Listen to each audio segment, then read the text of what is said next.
Check. All right. Check 1, 2.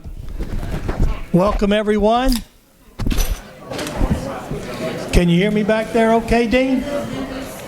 Wesley, you can't hear it? Caroline, you know where that volume's at? It's up in that room in there. I don't know what to say.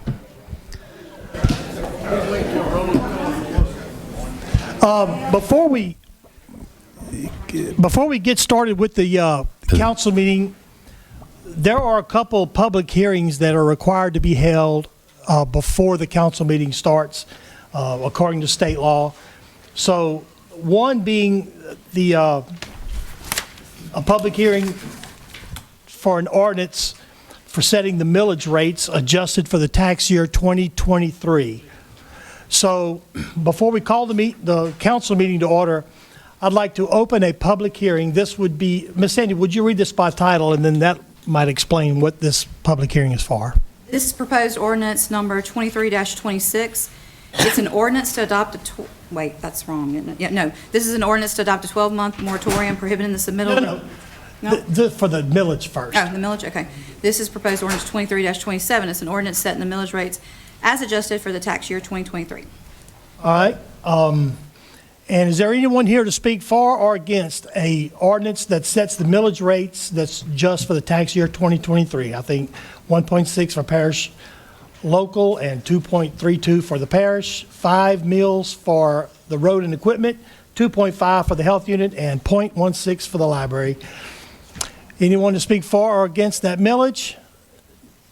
None being, I will officially close that public hearing and motion by Mr. Girlinghouse. No action. No action will be taken, but this will come up again during the council meeting. So if there's more questions, you can ask during the council meeting when it comes up. Second thing is an ordinance to adopt the 12-month moratorium. Ms. Sandy, you want to read this by title? This is proposed ordinance 23-26, an ordinance to adopt a 12-month moratorium prohibiting the submittal, review, and approval of any and all submitted preliminary site plans, the submittal review for subdivisions with improvements and subdivisions without improvements where the property is being subdivided or re-subdivided into more than 50 lots or more than 100 acres. All right. Is there anyone here to speak for or against a 12-month moratorium just read by Ms. Sandy? All right. I'll go first. Okay. Well, come on up and give us your name and address. And All right. So, Tommy Vienendahl, 31944 Natchez Lane, Denham Springs, Louisiana. And I am against the moratorium. So, a couple things I wanted to bring up to the parish and I'd ask you guys to look into is the economic impact to Livingston Parish by putting this moratorium in place. I don't think that you have taken that into consideration and looked at what it would do to the businesses and to the people of this parish. So right here, the Greater Baton Rouge Homeowners Builders Association has 150 businesses that are listed with them that operate in this parish. 75 of those businesses, Mr. Wascom, are in your district alone. 75 businesses that are registered with the Greater Baton Rouge Home Builders Association because they do business with developers and builders. And so to put a moratorium on them is to cut their business in half. And I just don't feel that that's right. That's an economic impact on our businesses in this parish. What about the impact on people? Okay, everybody here has somebody that works for Cox, Demco, Homes Building Supplies, one of those businesses. You put a moratorium in place, you cut business in half in this parish. Where do those jobs go? What do those people do? When businesses say, we got half the revenue coming in because we got half the business, they lay people off. You know, I know there's something has to be done, but telling people that their jobs are at risk and that their businesses are going to be cut in half and the impact that it's going to put on this parish is just, it's not what we need. You talked about millages just a second ago, and y'all approved those millages, but I wondered if everybody knew that out of those millages, 76% of those assessments come from real estate. Only 24% of those come from commercial, which in this moratorium, commercial's okay. We can keep doing that, right? But we got to shut down real estate. Few more things here and I'll get out of y'all's way. The impact.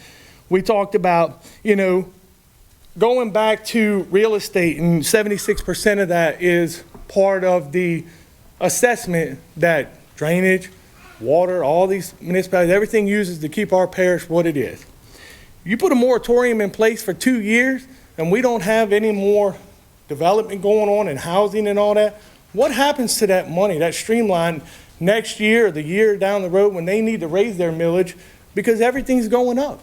Price of gas, weed eater string, to cut ditches, to clean ditches, excavators, equipment, everything's going up. And you're telling us that you just want to shut that down for 12 to 24 months. I just don't think that's a good idea, guys and ladies. I think you need to take a real hard look at the impact that's going to affect our businesses, our people, and our parish before you just go making a decision to shut down half the business in this parish. That's all I got. I appreciate y'all taking the time to listen. I appreciate it. Thank you. Is there anyone else to speak for or against this particular, on this public hearing? Yes, sir. Give us your name and address, please. Scott Kirkpatrick, 4318 Broussard Street, here on behalf of the Home Builders Association of Greater Baton Rouge. Appreciate the engagement with y'all over the past couple of years. I know y'all have done a ton of work as we've worked on ordinances, trying to get them in place. That was the genesis of the last moratorium, was wanting to make sure some last key pieces of ordinances were put in place.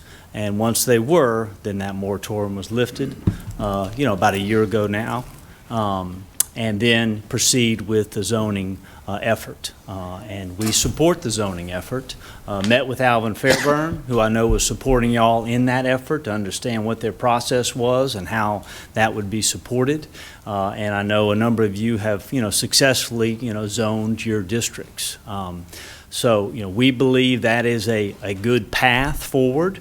Again, if there are areas that still need to be zoned, we'd encourage that to be done with, all speed. Sure. Obviously, you still have, I assume, Fairburn there to support you. We have also, now you've got Villavaso in there, so you have two consultants. Again, we have done some work with Villavaso, so we're happy to, engage with that wherever we can be helpful to try to finish that process.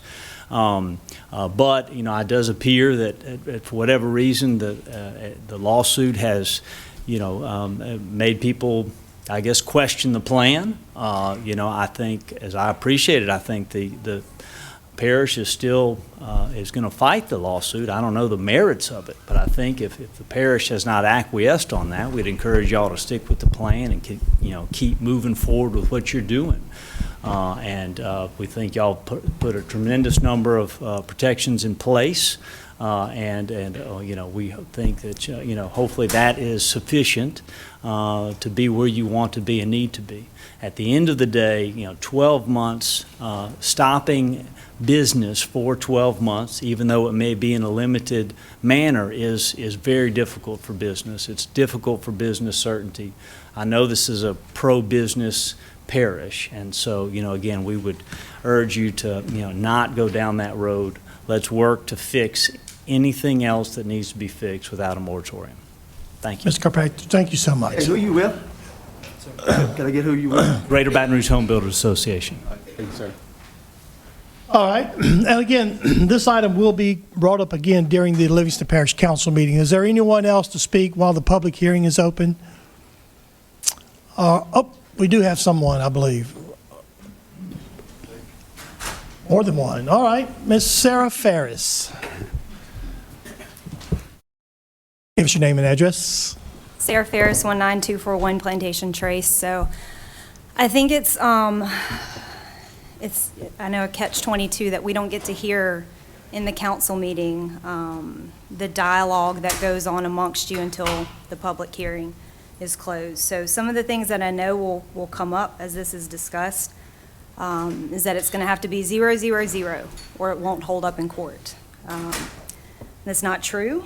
Our neighboring parishes, West Feliciana was for more than 3 lots, or lots less than an acre, and it excluded several zoning categories. Iberville's moratorium was for more than 2 lots for a single residential home, so it doesn't have to be 0, 0, 0. And it can exclude commercial as it's currently written. So if that comes up in discussion later, there's absolutely no reason this needs to include commercial, nor should it. And I guess just the last thing that I want to say is this has been going on for a long time now. And many of you have done a lot of good things to try to make our land development code better. And many good things have happened. But there's still a lot to do. There's still a lot of issues with 125. One of the most glaring issues is there's no longer an expiration date on a preliminary plat. So once it's approved, it's just good forever. That's just one example of many things that still needs to be fixed. And so as many of you are soon to be leaving the offices that you hold now for various other offices that you're running for because you're choosing not to run, I just want to ask you what legacy you want to leave.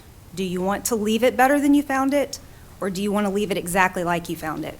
Because this is your chance to leave it better than you found it. Thank you, Ms. Sarah. All right, Mr. Mangus, is that correct? Yes, sir. Give us your name and address, please. My name is John Mangus, 13065 Catahoula Drive, Denham Springs, Louisiana. And first thing I want to say is I am running for Parish Council District 6, but I want to say thank you.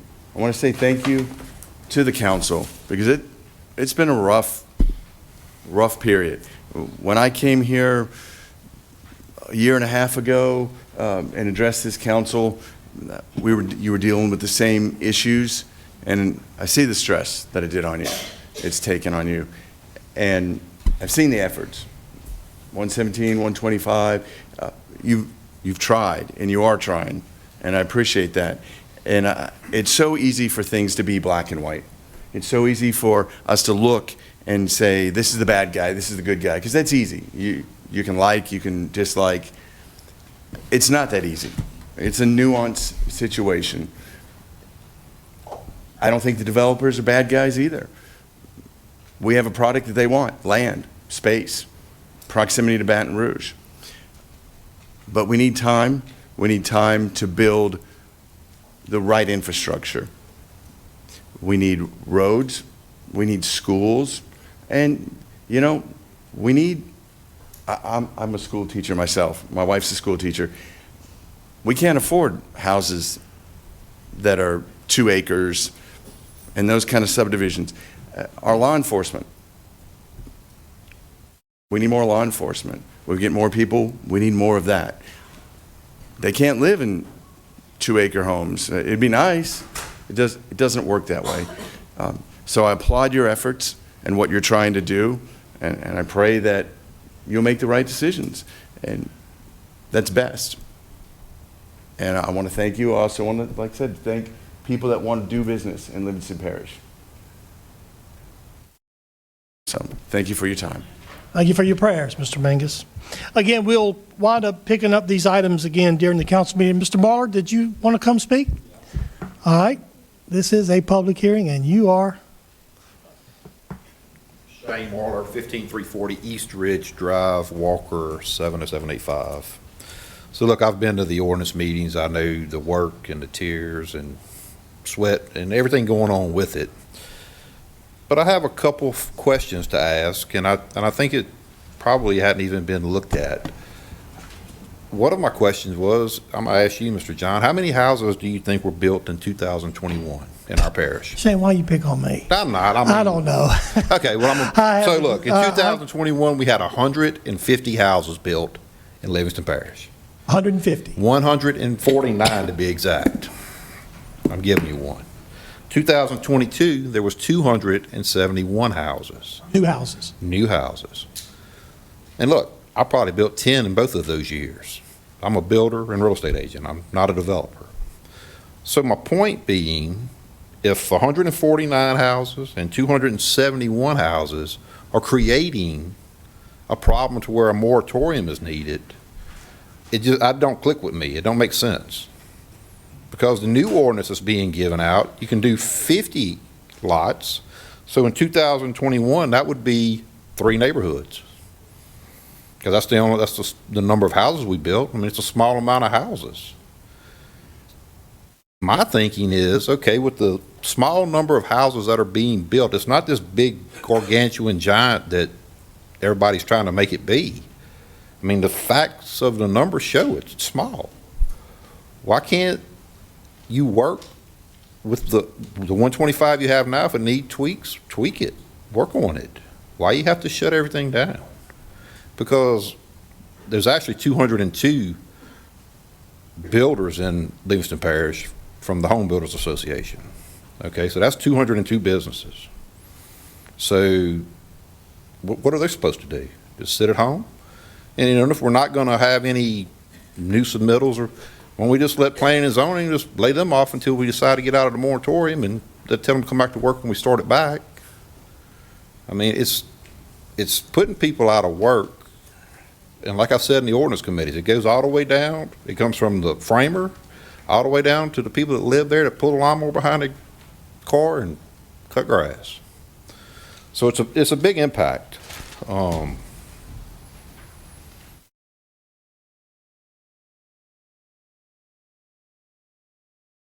The other problem we're having is that people do not have houses to move up into. So say they buy a starter home. Well, that person, there's no $250,000 houses to buy. Okay, there's nowhere to build those. Okay, so we don't have that. And then you know, the influx of people. Do business in Livingston Parish was a slogan for a good while out here. Everybody drives to Baton Rouge. Why are we letting them drive to Baton Rouge? Why don't we keep them out here? Because I'm sure everyone that drives and fights the traffic from Denham Springs to Millerville, they hate to drive. They would rather stay out here. So let's get them some houses and let's get businesses out here for them. And that's what I have to say. Thank you, Shane. Any questions? I'm sure there'll be a lot before the night's out.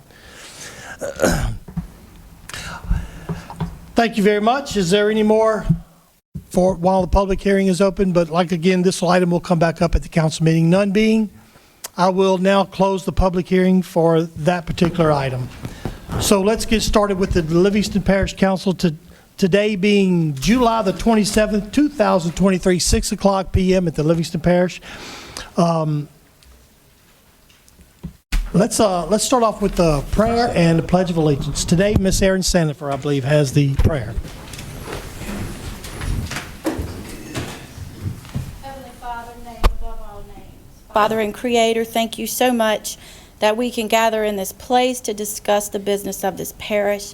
May it be a blessing to you. May it be a blessing to one another. Help us to remember to consider each other, to do as much good as we can, as often as we can, wherever we can, in every way we can. Be kind and considerate to one another. And we ask your blessings upon this council to help us make wise decisions, knowledgeable decisions, with wisdom and understanding, with justice and mercy, with truth. Blessed is your glorious name and your glorious kingdom forever. Amen. Amen. Amen. I'd like to ask Mr. Jim Norad, would you be so kind as to lead us in the Pledge of Allegiance? Pledge allegiance to the flag of the United States of America and to the republic for which it stands, one nation, under God, indivisible, with liberty and justice for all.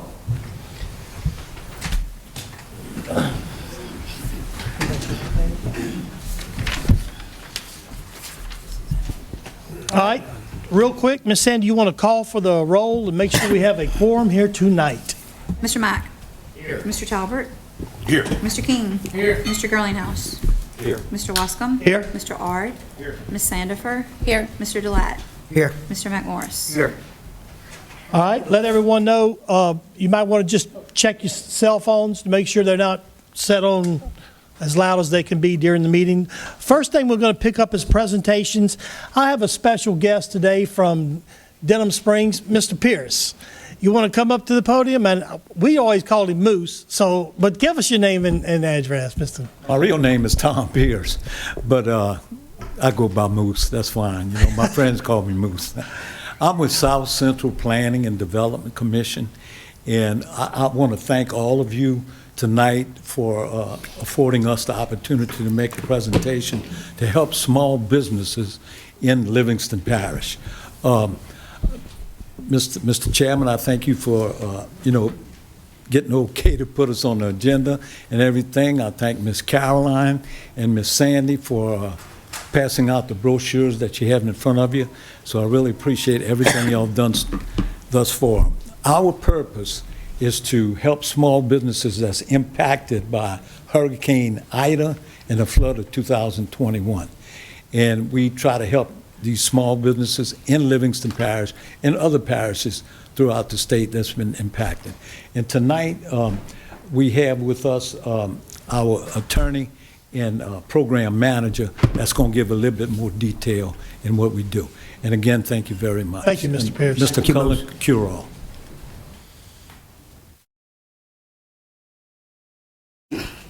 Good evening. My name is Cullen Curall, and yes, I'm the attorney for South Central Planning, but I'm here tonight as the program manager of this Restore Small Business Program. Now, many of you have heard the term Restore. It's been used back from the floods of 2016. It's being recycled again for Hurricanes Laura, Delta, and Ida. The more prominent program is a housing program that you may hear. You know, the survey piece of that program is winding down August 1st. Well, that's not this. This is a program that was on a later timeline, and you all have copies of the brochure, and this is the PowerPoint presentation that I'm not going to bore you with, but I'll use it as a guide, and I think you can use it as a guide. So this, again, is some federal dollars that came to the state. $1.27 billion came down for Ida. We have a similar program because of $1.27 billion came down to the state for Laura Delta. South Central is one of 8 planning districts across the state. The counterpart here would be Capital Region out of Baton Rouge. Most of the other planning districts are not doing this program, but we're doing it, and we're doing it basically across the state on behalf of our sister agencies. But again, it's federal money. Of the $1.27 billion for Ida, $45 million was set aside for small businesses impacted by. And I will continue to say Ida, but Tom or Moose is correct. It's the Hurricane Ida and the May of 2021 floods. That is a secondary disaster that happened in that same timeline, and they've combined them for purposes of this program. So again, the Louisiana Office of Community Development has allocated 25 of that $45 million to South Central Planning to administer on their behalf. There are other intermediaries, basically out of New Orleans and Baton Rouge, but we have pretty much laid out our footprint across the state. We have an office in Denham Springs. It's the old Mayor's City Court, the little museum that they have on Maddie Street. Sorry, Maddie or Hattie? I don't remember. Okay, so on Wednesday afternoons, we meet with business owners at that location. We actually used that location 5 years ago after the floods of 16. So again, we're very familiar and appreciative of the City of Denham Springs for giving us that office space. So let me tell you about the program. Again, we're trying to help small businesses impacted by. Small businesses in this definition may include nonprofits. Not every nonprofit, but nonprofits that have some sort of earned income. And again, it can, yes, be a church, but it's the church that has the daycare center. It's the church that has the concession stand, some kind of earned income. The museum itself may be a nonprofit, and it has, entrance fees. So again, nonprofits that basically have a business within it are potentially eligible to apply. So I flip to the next page, and let me get it right. This is the footprint. And again, we're here smack dab in the middle of this disaster, just like y'all were pretty much ground zero 5 years ago for the floods of 16. We've not had a lot of applicants, and I would really try to encourage you to let business owners know about the program. But again, the footprint is here. The office is in Denham Springs. We do have additional offices in Baton Rouge and Hammond. So how is a business made eligible? Well, let me see, I've skipped a part. Okay. Yeah, how is a business made eligible? It has to have at least one employee, and that employee can be the owner as long as that owner is an active participant. You know, we calculate that as a 35-hour employee. No more than 50 employees. Again, we're not trying to support large businesses. This program is for the smaller businesses. We want to make sure we get the money out in that manner. They, of course, had to be open for the storm, Hurricane Ida, back in August of '21, and they have to either still be open or be able to reopen. This program can give them working capital and equipment dollars to reopen a business that they may not have been able to reopen. What are the two biggest eligibility requirements? It's one or the other. You either have to have a 20% decline in revenue. Now we're comparing 20 to 21, or because of COVID, and COVID, has messed up a lot of the math problems with people's businesses. So again, if you can't get that decline comparing 20 to 21, the state is allowing us to compare 19 to 21. 19 was, of course, a more normal year for most businesses. If a business can't demonstrate that decline, then they either had to also have 10,000 in physical damage. Now that to me is a pretty low threshold. A tree falls on your car, a tree falls on your roof, and this is the roof of your business. Again, a $10,000 threshold of physical damage is a pretty nice threshold, even this far off the coast. Because again, I'm pretty aware that y'all were hit pretty hard by Ida. Ida kept stirring and going far into the coast of Louisiana. So again, those are the things that make you eligible. If you're eligible, I flipped the page to the uses of the funds. We don't want to give you federal money to fix your roof. I would hope by now you would have fixed your roof. But also when you do construction with federal money, it kicks in Davis-Bacon and it's a lot more bureaucracy. There is a lot of paperwork for this program, and we don't want to add that level of bureaucracy. So what can we do? We can fund working capital for you. How do we calculate that? Let's say you pay a mortgage on your business or rent for your business location. Take that figure and multiply it by 6 months. Non-owner wages and benefits. Take that number, multiply it by 6 months. Utilities, gas, electricity, phone bills, cable, internet. Take that monthly average and multiply it by 6 months. And then inventory. For a retail establishment, that's a pretty good number. You take your inventory cost, multiply it by 6 months. As you can see, the number is stacking, and that number can get pretty nice pretty fast. The program also can fund equipment costs. Now, let's say you had a piece of equipment, you were not able to replace it.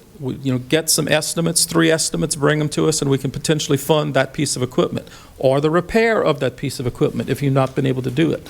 But let's say you did repair or replace that piece of equipment. We may be able to reimburse you that figure for the repair or for the replacement. My favorite piece of this program is the state is saying, if you can describe a piece of property that would help your business. Now, a movable piece of equipment, I said property, let's not go there. A movable piece of equipment that would make your business more resilient the next time Mother Nature sends another storm or flood our way, i.e. a generator.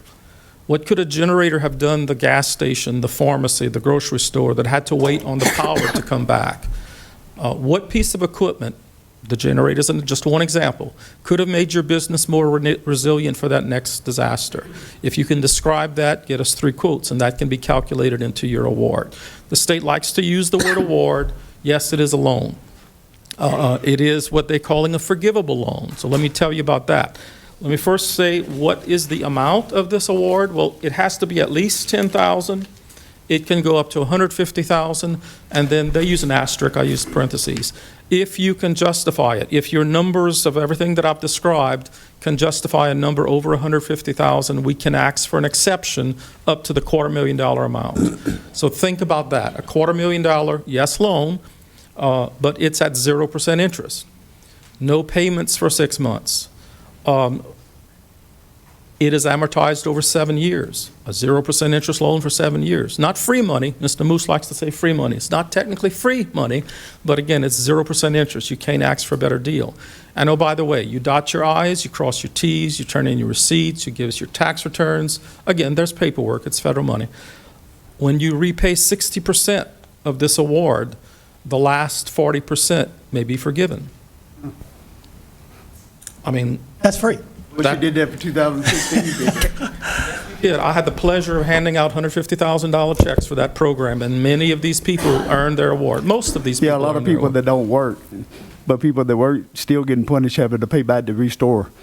I'm one of them, so, Okay. thank you. So if someone is interested, they could come to the Old City Hall in Denham Springs. Correct. We'll leave some brochures here. There's a 1-800 number. South Central has a website. It can all be done online. Again, I think it's a great opportunity. It does require the repayment of the 60%, yes. But a 40% forgivable portion, I think, is a pretty good deal. Mr. Deland has a question. Any questions? Yes, on public utilities, water well companies, would they qualify for this? Just simple like a generator, maybe?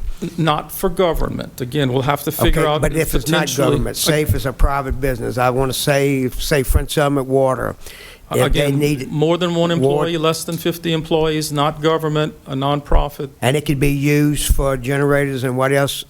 It can be used for Could they expand their movable- lines? No, not the lines. I don't think that would be considered movable. Has to be movable equipment. Okay, all right, thank you. So Randy, we was able to get 3 generators for Coel water systems for the generators through Restore. So Okay. appreciate y'all doing that for the Well, Coel water. and again, the Restore name is used for many disasters. So again, there are many different programs. This one in particular is for small business, and again, the small business definition will include many nonprofits. So thank you. Thank you very much. Thank you. All right, the next item is a representative from Southwest Water Company, formerly French Settlement Water Company, and Mr. Deland has asked this to be on the agenda. Is there someone here? Would you please come up and give us your name and address? And I think Mr. Deland may have a few questions. How's it going? My name is Tyler White. I am a representative of Southwest Water Company. Where do you live at, Mr. Tyler? I live in Baton Rouge. Okay. Yes, sir. I am superintendent of Louisiana for French Settlement Water Company.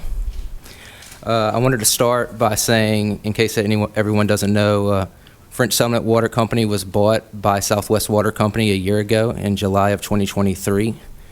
To start, during the acquisition, we allocated $2.5 million just to Livingston Parish's water systems. We provide water to Maripol, French Settlement, and a few small locations in Walker. Okay, we also provide water services to Springfield as an O&M contract. With this money, some advancements we've made is to the overall, just the brown water and red water complaints we have. A large project is getting green sand filters. The green sand filters are to remove this iron and manganese. It is a very large undertaking because of the approval process with water. It takes a very long time to get approval for these projects, and we are working. We have our engineers, outsourced engineers, and we're working directly with the state to get this project approved. In the meantime, we have allocated money towards things like improving pumps. We've replaced submersible pumps on many of our on our wells. We have replaced many electrical panels for our submersible pumps, and replaced generators, as you were discussing. We've replaced a generator for some of our wells in French Settlement area. It's just a lot of the bigger projects are taking time because we've only been working on the projects for a year, okay? But this green sand filter in particular is going to be a pretty large, it'll really help with the iron and manganese problems. The area is just, the particular area just has natural occurring iron and manganese in the water. And this green sand filter is, it's very efficient in removing this iron and manganese. We're also working on getting fences and just overall security, and our whole goal with these projects are to create redundancy so that our water system is always working for our customers. We're trying to add second booster pumps so that if one booster pump fails, the other one kicks on. But all these projects have to be approved by engineers and written to engineers and approved by LDH. And we're working on all these projects. It's just there's a process that we have to go through to get them approved. But the whole goal is redundancy, because when you have line breaks, we are trying to make it to where it doesn't affect the customers as much as possible. So I also want to encourage customers to visit our website. We have a website at swwc.com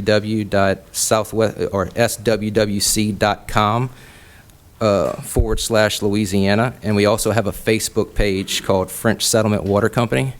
This is where we put a lot of our news about updates to facilities, capital projects we're working on.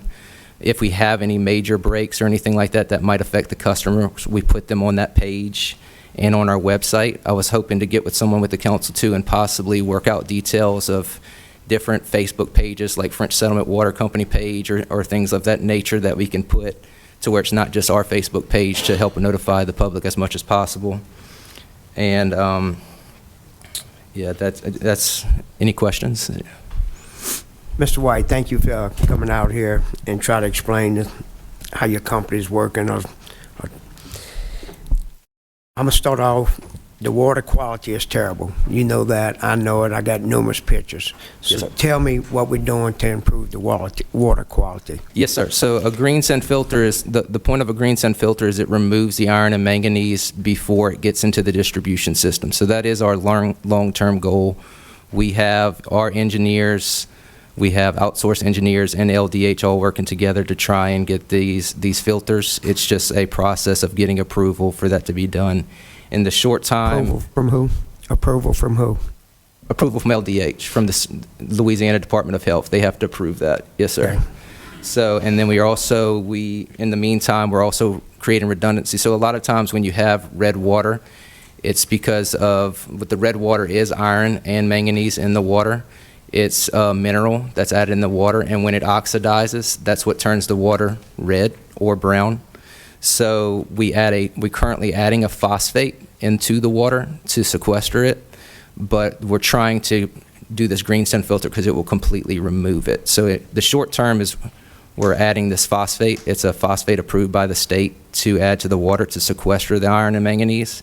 And what we're trying to do is create redundancy so we don't have these issues with pumps failing and so forth, which cause the oxidation of the water. When you have a pump that goes down or any nature like that, it will stir up the water and it will scour the pipes and cause the iron and manganese to mix. So the iron and manganese is always there, but when it oxidizes, when it turns red and brown, it's good for you to drink iron and manganese in small quantities. It's just a natural area. All the surrounding areas have the same problem. So we're trying to work to remove it because we understand that it's a nuisance, and we do have long-term goals to fix this issue. You have several problems, sir, and I applaud you for standing up here and try to defend them. Okay. But all I'm hearing is excuses. I'm not hearing anything but excuses. And it's not just the quality of the water. These people that pay their bill every day try to contact your office every day.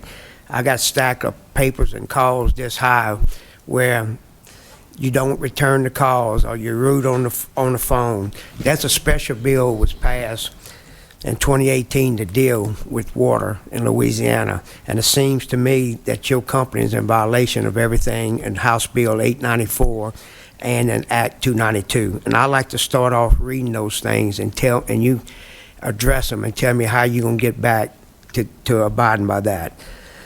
It says, House Bill 894, Act 292 by Representative Shake Snyder requires each community water system to maintain a record of each complaint it receives by telephone, letter, or electronic mail from customer or users. Yes, sir. Are you doing that? Yes, sir. We have a complaint log. Yes, sir. So where's that log readily available? Yes, sir. We have a complaint log that we turned into the state for a grading rule that the state graded us on. Yes, sir. We do keep track of complaint logs. So how do I know you're transparent? How do I know you're turning in 36 complaints instead of 146 complaints? We just have a log record, sir. We just keep track of the log records. Okay, and you got the date the complaint was received, right? And you don't have anything that can show me a example of what you got in your log? I can provide you with the paperwork we sent to the state. Yes, sir. So we looking for when the date the complaint was received, the service connection to which the complaint relates to, the name of the customer or user making the complaint, and associated contact information, a brief description of the complaint. So that's just to deal with the complaint. Yes, sir. Everybody in here has made a complaint and hasn't received anything anywhere as close to being resolved. I'm going to go back. I'm just talking about complaints now. A complaint record log must also include documentation of the corrective actions that the community water system has implemented with respect to the matters detailed in the complaint. So when you received that complaint and you took care of that problem, how do we know that problem got taken care of? Because you won't tell us on the phone. You're very rude on the phone. You won't answer it. You won't emails. How do we know when the complaint's getting done? So you're saying when they call customer service is rude, or? Tell me who they should call. They should call the French settlement phone, the phone number. I can pull that up on my phone. I don't know it by heart, but it is the French settlement number that's associated with French settlement. If you go anywhere on social media, you got thousands and thousands of complaints saying that you won't take a call, you won't answer it, and you're rude, and you say, yes, we know the water's bad, and hang up. We got pictures and pictures and pictures. You have to train your people to be able to represent your company in a professional manner that doesn't put these people, they feel like they're begging. They paying the water bill and they can't use a product they're paying for. And you don't have anybody in your office that's trying to tell those people it's going to be next week, next month. All they get a letter from y'all is a ball advisory again, another ball advisory. I wish we had the slides. People's bathtubs is anybody got a green shirt on, as green as could be, you know. There's pictures and pictures, and we're going to allow some people to speak here on that has the stuff, information. I'm just saying you're not even abiding by the mere outline of our state law. You're not even abiding by those. It's 4 pages of things, the training that's required for your employees.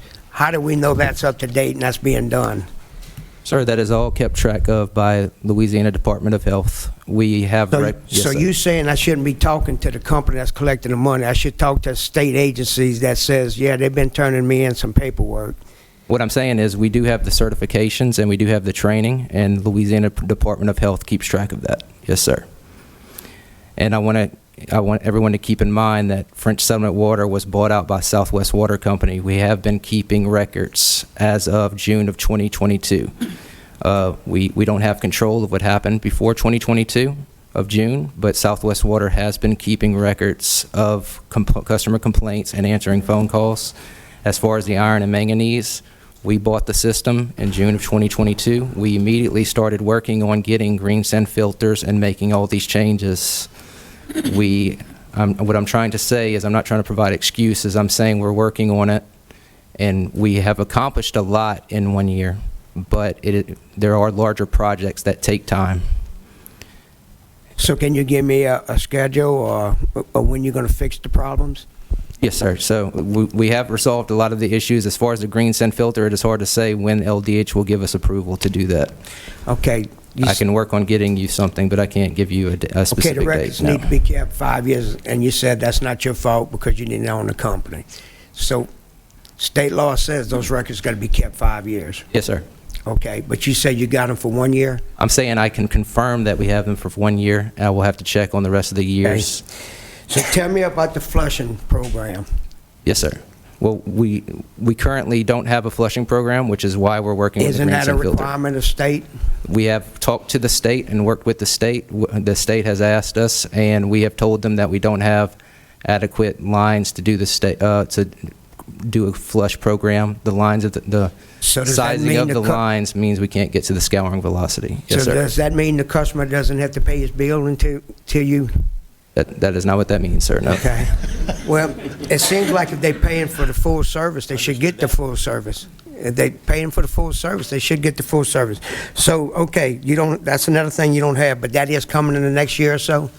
So we are working on getting the line straight. We bought this system with the intentions of putting $2.5 million into the system to get the system running right. But I can't emphasize enough, with water, you can't just do, you have to get approval. You cannot just upsize lines, you cannot just put in pumps. If it changes the flow of the system, you They have to just get happy approval. for it to go back to where it was before you bought it. Just bring it back that way. But I'm going to read a letter to you. Melissa, do you know who Melissa is? I do. Who Yes. is Melissa? She is my boss, the vice president. She's your boss? She's in Texas. She is in Texas. Says Melissa, can you tell me what happened with the water last week? I was out of town both days. Wednesday, July the 5th, we had no water from about 10 a.m. to approximately 4:30. Friday, July the 7th. It looks like it was off about 4 to 7:30. Okay, I said that.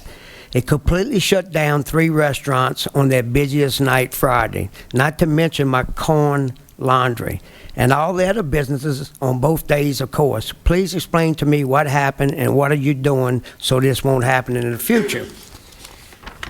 No response to that letter, so we do another one. Melissa, just following up on my email to you on Sunday, and you said she's the boss, right? She is She's my the boss. leader, Yes. right? Well, Okay. she is the vice president. Yes, sir. I have not seen your response yet. I just want you to understand the magnitude of what your water shutdown does to our local businesses. This in addition to us losing $2,500 to $3,500 in one night doing a dinner business. See below the pictures. New Orleans original daiquiris had to have emergency delivery of bottled water to fill their water circulating machine that you can see in the background. Here's another business. I have 3 letters, no response to just one problem. I had numerous people tell me the same thing. Then I had another person say that it costs $80,000 for them to hook up to your water. This to me is unnecessary. You have water on a road where you started on one end and you stopped about middle ways of the road. You started back on the end of the road and came back and you stopped again. There's a quarter of a mile of a 2-mile road that you won't cover. But in that quarter of a mile of that road, you asking people to pay $80,000 to connect. To me, that's unheard of. I'm not I have sure what the another 80,000 person is. that says that you want them to pay in advance for them to come look at the water leakage that they're trying to complain. It just, one thing after another. If anybody calls Southwest Water, they don't get any response from anybody. So what they do, they call the representatives, they call the senators, they call the councilmen, and they're looking for somebody to help them. So I asked you to come up here to give us a report, and I may have been too harsh when I said excuses. I don't see a plan of action from you. All I see is what you're saying is, we can't do anything because the LHD won't let us. That doesn't make sense to me. Not what I'm saying, sir. I'm saying we are working on it. I'm not saying they won't let us. I'm saying we're Well, working on it and tell we're us waiting on that. I asked you approval. about the plan. Yes, sir. Yes, sir. We're working on getting green send filters. I'm not saying they won't let us. I'm saying we're working on the approval process. Okay, so what is that, a month, a year, 6 Sir, weeks? You've been, sir, a year you've been owning it. Sir, we're working on it. We have a bunch of different projects, and we're working on all of them. It's hard to say exactly when the I'm process talking about is gonna water be in Livingston complete. Parish. Is that what you're talking about? I'm talking about Maripol. Yes, so we don't serve all of Livingston. We serve I'm talking about Maripol your and French company's, Settlement. I'm Yes, sir. talking about your company's record in Livingston am. Parish. I am. I'm talking, we are gathering grant money, and we're working to get green sand filters, which will remove the iron and manganese. We are working to get, convert to chlorine to bleach. We have submitted the plans to LDH, and we're working with LDH to get approval. We are working on all these projects to improve it. It's just getting the process, the approval, and once you get the approval, you can complete all these projects. You cannot start on these projects without approval. I'm going to let you go. I'm going to let some other council ask some questions, and I hope he also allows the people in the audience to speak. Yes, sir. But you're telling me you're working on improvement, but you can't tell me when the improvement's going to happen. Yes, sir. Is that right? I'm saying it will help. We're close to getting the chlorine bleach conversion. We're close. We're working on the green sand filter. We have replaced submersible pumps to create redundancy. We have replacing control panels so that electrical mishaps don't happen. We have purchased generators from Mercy Lobel, which is in the French settlement area, so that if any kind of outage happens, Mercy Lobel, we didn't have a generator for Mercy Lobel when we first bought the system. We have purchased a generator for Mercy Lobel. We have made multiple pipe improvements to our wells so that we don't have any issues with loss of pressure or pressure issues or any of that. All the projects we can do, we have done, and all the projects that we're working on, many other projects to get these things improved. Let me ask you a question. Yes, sir. So Southwest bought out French Settlement Water Company, correct? And French Settlement Water Company, how many employees does French Settlement Water Company currently have? How many do we have? How many do you have now for French Settlement Water Company that work for in the French Settlement? Specific areas. So there is 2 office ladies. 2 ladies in the office? Yes. Where's that office located at? Well, we recently, we were out of Baton Rouge, but they now work remote. So They work out of the car? No, they or- work from their home. Yes, sir. Their home, okay. Yes, all sir. right. Where are they? Okay, and where's their home? Baton Rouge? Don't know? I don't Okay. know, yes. So, and what else besides the 2 ladies answering the phone? There's myself and 5 other employees that are operators. And Yes, sir. 5 other employees, would they be the ones in the They're trucks going operators. around, Yes, operators sir. going out? Yes, sir. How many wells does French Settlement Water Company have? Southwest. No, French Settlement, because Southwest would be other systems y'all have, right? Well, Southwest Water it's multiple states, but And French that's Settle- why I'm talking about just French Settlement. So how many wells does French Settlement have? Do you know? Can I count them real quick? Let me count them in my head real quick. Okay? Sure. Yep. So just give me a second. No, 'cause take your there's a good time, bit. Bob. So Merritt, Mount Herman, Vilma, Black. I think Randy did 2 or 3 times. 5 wells? I mean, It's more than 5. more than 5. If you got more than 5, that's good. I just. Yes, sir. Does it should Ward 2 water up here in Denham Springs, North Denham, they're absolutely fantastic. I mean, we've got water all over the parish. They've got to be budding right up next to the French Settlement water system, I would imagine. Do you have any kind of cooperative endeavor agreement with other water systems where if yours goes down, you could tie into them? Yes. So we have a system right down the road called Pine Heaven. Pine Heaven? Pine Heaven. It's its own water system? It is its own water system. Yes, sir. So it's not affiliated with French Settlement? Yes, that's the name of the water systems. Yes, sir. It's on what is that street? Ruth Drive, right next to Ruth Drive. It's just Okay. the name of the water system. Okay. And it's connected to Livingston Parish. And then we It's connected to Ward 2 water? Yes. Okay, but it does not with the French Settlement Water Company. How many towers does French Settlement Water Company have? We have HPT tanks and we have ground storage. We do not have towers. Do not have any water towers, okay. Let's see, Mr. Talbert has a question, I believe. So can I make a suggestion? Yes. Get your engineer to send an email and send it to all the councilmen with a schedule. Yes. It would solve a lot of issues. I mean, they know where they're at with Department of Health Hospitals. I mean, we all understand that the government moves at a snail's pace. But if you send us a timeline of what you've done and what still has to be done and what you think that you might have, a response, it would probably go a long way. Secondly, did improving pumps cause additional problems by scouring pipes and creating a situation that made the water worse? I mean, because sir. ultimately sometimes when you increase the pressure or increase the flow rate, sometimes you will make a situation worse before you make it better. I'm just wondering if that's part of the problem. I understand. We did not upsize pumps. We replaced in kind, and that would not affect the flow or the scouring of the pipes. The event that happened back in, let me see exactly July? what date. July. That was where we had someone that hit one of our water mains and it broke our water That main. happens. Yes, sir. So when that happens, it's going to stir up the pipes, it's going to oxidize the lines, and it's going to cause the water to turn red until we can get these other projects completed, until we can get the green sand filters. The idea of the green sand filter is to oxidize it's going to oxidize the iron, and then the filter is going to catch the iron before it makes it into the system. So that's what the system we're trying to go with is you're going to Sure. oxidize it. It's going to, and then the green sand filter is going to catch it. Right now, we have a phosphate that sequesters it. you have more questions, Ms. Talbert? So it was my understanding, Ward, when before y'all bought French Settlement, Ward 2 bought part of French Settlement. Did they bought part of the French Settlement Water Company? The Port Vincent. Well, I mean, I think they had acquired. So I'm just wondering, for example, that there's a redundancy agreement between the water system at Carter Plantation and the city of Springfield.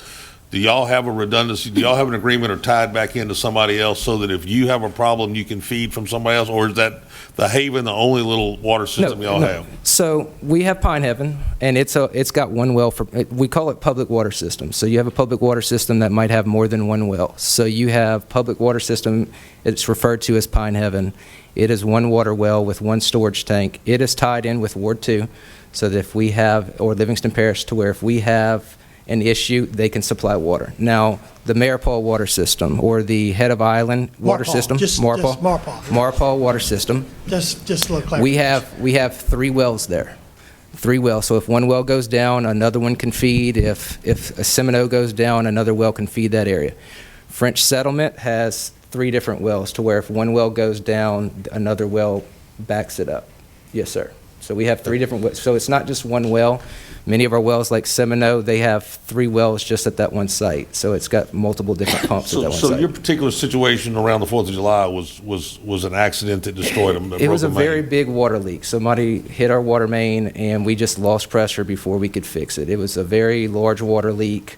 I think that's Highway 16 right there, where they just completely broke our line and we lost pressure. So the next question, as part of your upgrades, you talked about improving redundancy. Will you be able then, if something like that happens, shut that area off and feed it from a different way? Is that your plan, or? So that particular area is from 2510 is where our well is.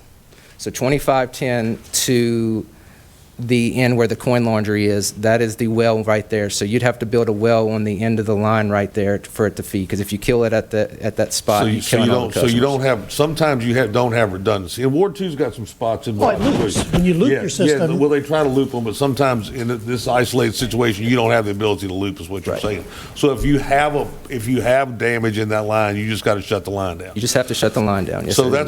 that's why sometimes they're able, I mean, in a bigger system, they're able to loop it and then cut a section off and avoid, they can flush without having to have a boil advisory. But some of the smaller systems that don't have the ability to loop and can't shut a section off, then they got to go to a boil advisory after the repair, because there's no way to flush and service at the same time. But you are trying, some areas you're trying to create redundancy so you can flush without having to go to a boil. But other areas, you don't have that ability at this point in time. Mr. McMorris, did you have a question? Yeah, yes, sir. Thanks. Hey, who's your engineering firm that y'all use? Owen and White.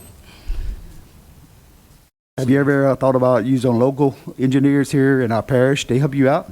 Owen and White is they are from Baton Rouge. Baton Rouge, I'm talking about from Livingston Parish. I have not, no, sir. So we have a very good systems in our parish right now. You might Okay. want to reach out to our engineers to help you out. So, do you know a lady named Jazz? Jasmine? Yes. Yes, sir. Yes. That's the first one I would fire right off the bat.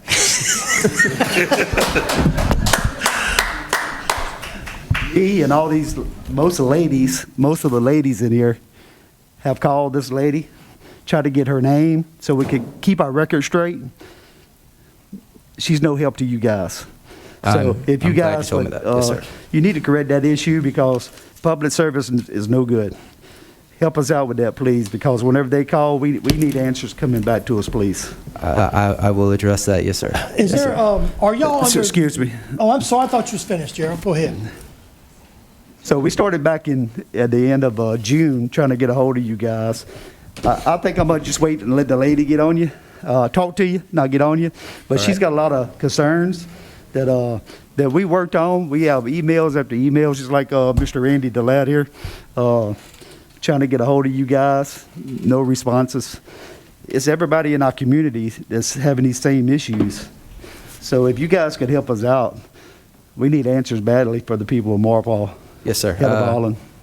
I can give my direct email. I'll be obviously in the hallway, and I can give my direct email to anyone that has any questions. I have your boss's, Melissa. Yes. So I got a big old voicemail I tried to share with everybody so they could hear her response. Okay. But But share that with us. We'll definitely copy you on all the emails. Yes, sir, because But you had some more of this than is one news to outage me, in- right? The customer rep is news to me and so forth, so I'm glad you brought that to my attention. So your grants you're going after, Yes, sir. who's going to pay for that? It is grant money, so it's state funded. Yes, sir. Private-owned company you own, right? Yeah. So who's going to pay for it? The customers, right?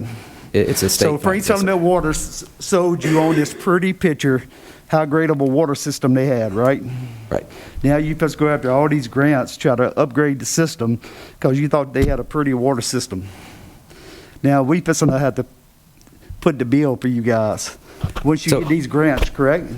So The customer. Can you say that again? You said you're talking about the old owners, or The old owner Okay. painted you a picture, Right. how good of a system they had, correct? Or you had never bought them. I was not involved. I came June, when we purchased in June, I came directly after the purchase. They hired me to, they did see the underlying issues of the facility, or they did hire me to get a lot of this straight, to start these projects and so forth. One of their steps was hiring from outside the company because they could see some of the underlying issues. Yes, sir. So they hired me from another water company to try and get some of these things sorted out. Some of these things you've brought up, I'm very glad you brought up. We will address them, especially the customer service aspect and some of the other projects and so forth. How much my water bill is going to go up once you get this grant? How much you reckon is going to go up? $40, $50? The grant, so we have to do, because we're private, we have to do a rate case, and it has to be, we can't just increase your rates. We have to get approval to get rate increases too. It's got to happen though, right? It's got to happen to the customers, correct? Not because of the grant, because the grant is a state funded, so they're not going to raise it. But you for private grant. owned. Yes, sir. Who you going to pass that cost to? Us? Yes, sir. All right, thanks. All right, so I'm going to turn it over to the public. I mean, I had something to say. I'm sorry, Tracy. I told the chairman it was good enough. Mr. Girlinghouse, you got the floor. Thank you, sir. All right, so I feel like I'm not going to come at you as hard as everybody else has. I just have a few questions. Could you repeat again earlier on, you said the areas in Livingston Parish that you Marpole? All right. Yeah, I've been corrected That was the about that second thing I said. multiple If you didn't times. learn It's just a anything else in habit. this meeting, make sure you pronounce that right going forward.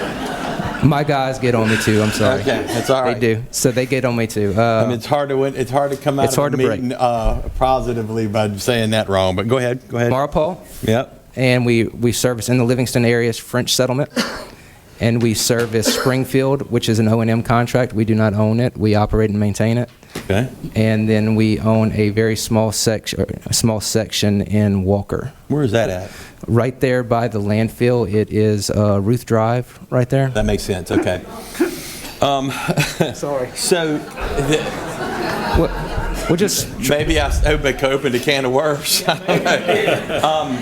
So the reason that Chelsea Street is were where they the ever plant's on. purging the lines there before for the manganese?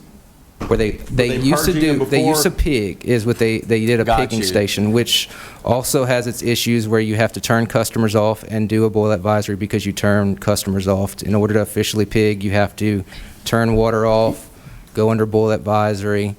It's just the method So of pigging. and the reason why they can't do it, I guess they never did on regulars because they don't have a proper tower. And you have to have a tower pretty much to So do. we have some backup wells that they use. We only use them for pigging, but when you use those backup wells for that, you have to turn the water off, and then we go under boil advisories. But we use backup secondary wells that we only use for those purposes Okay.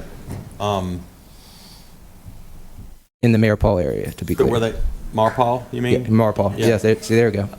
But no, we don't pig in French Settlement or Springfield. It's Marpole. Mr. Mack, I believe, are you finished, Tracy? Well, what'd you say? George Settlement Road. Do you service George Settlement Road? George Settlement Road. I would have to check to be Okay, sure. that's the one that I was asking about, why it would cost so much to connect. You got 3/4 of that road you're servicing on both ends, but yet in the middle, you won't service it.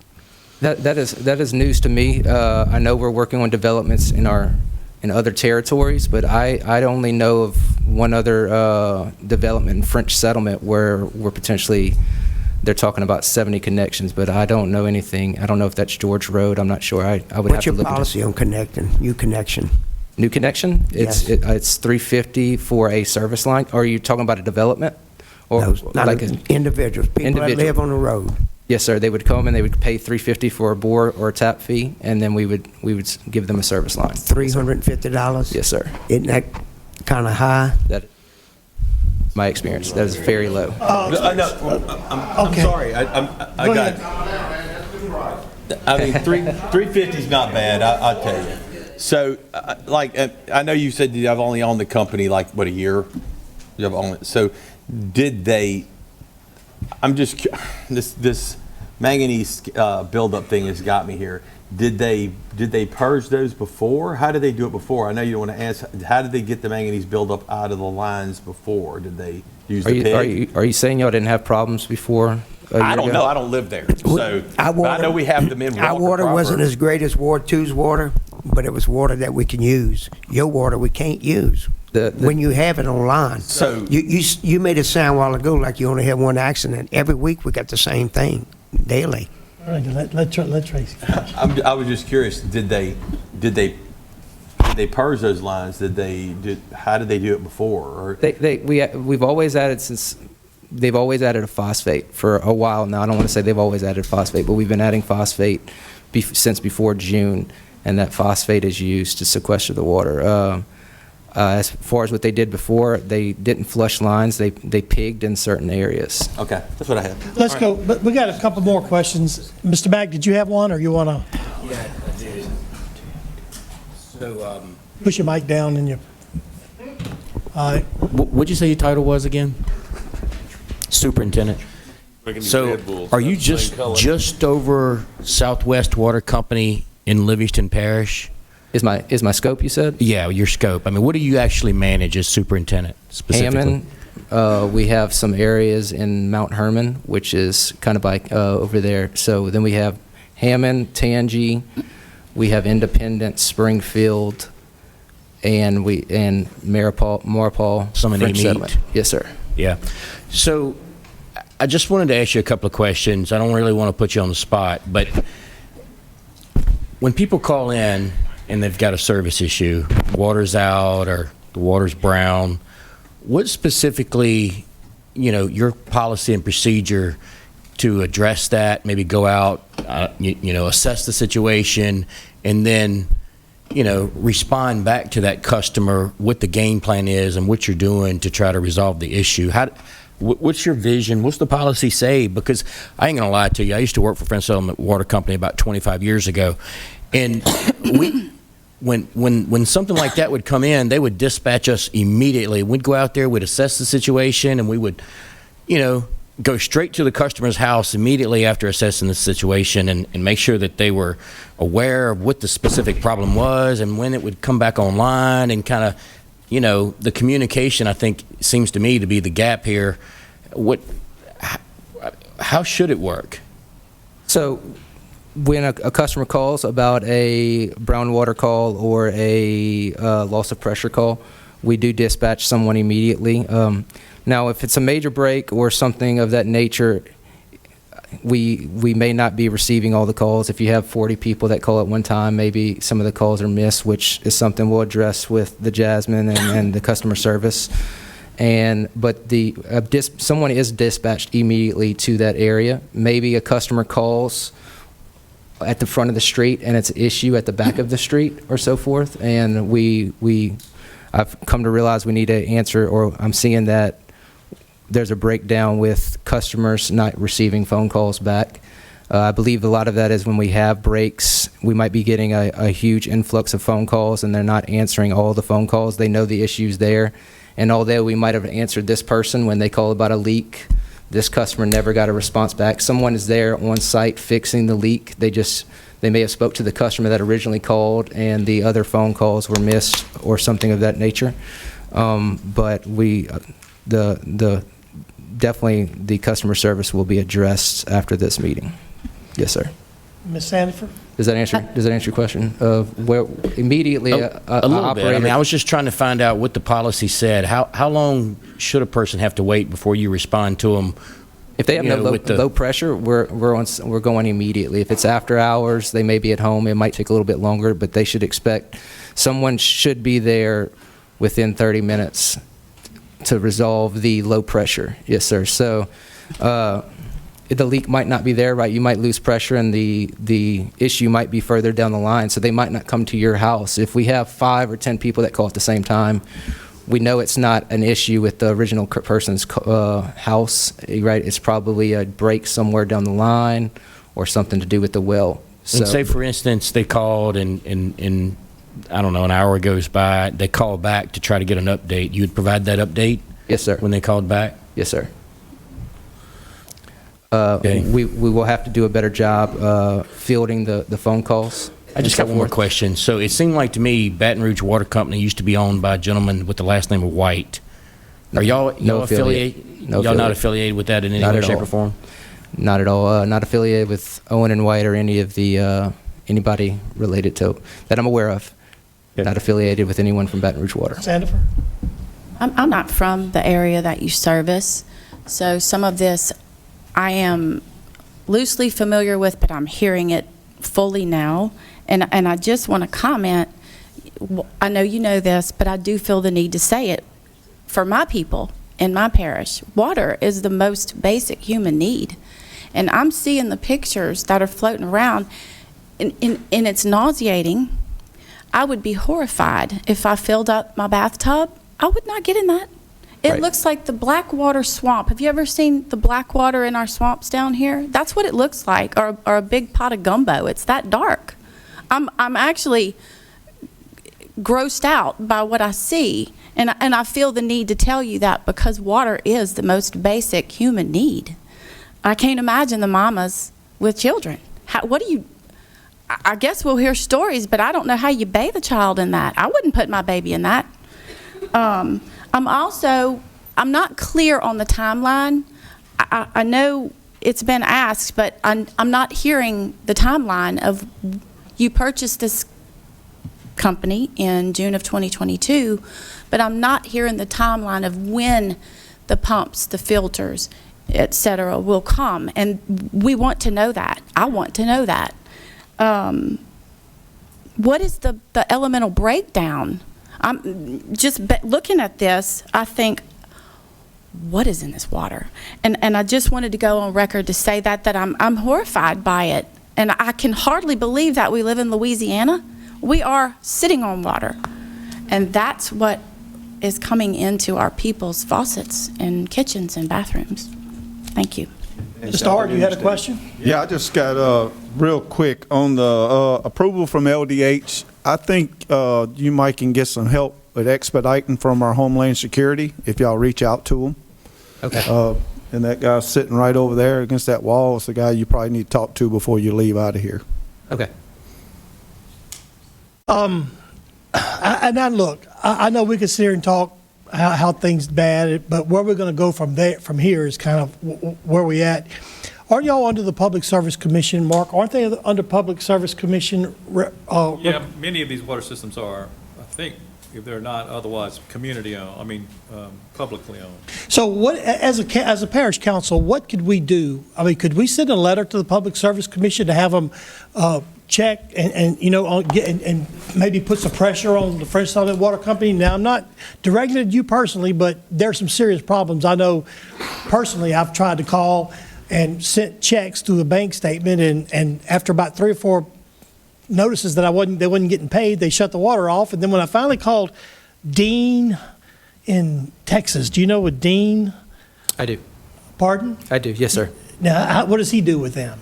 He is customer service. He is I believe, the director of customer service. Okay, so I finally got him after he finally looked it over. It took a month of doing it. Then he finally said, "Oh, I see where we got your payment," and then they come turn the water back on. And credit my account back 3 months. And so it's just, I guess what I'm saying is it's just constant stuff like that. But I want to know, what do you think we could do from here, Mr. Chris, if Well, they have to answer to state authorities about their water quality to the environmental people and the well, public what's the service. customer service is so bad? Do we have any authority with that? Well, I don't think you regulate these privately owned water companies in your parish. I don't think you have any So authority. keeping one person answering the phone or two people answering the phone, there's nothing we can do about that? I'll look into it. I don't think we have any authority to regulate them. It's, Mark, did you mention there were some violations you maybe thought, or you not want to?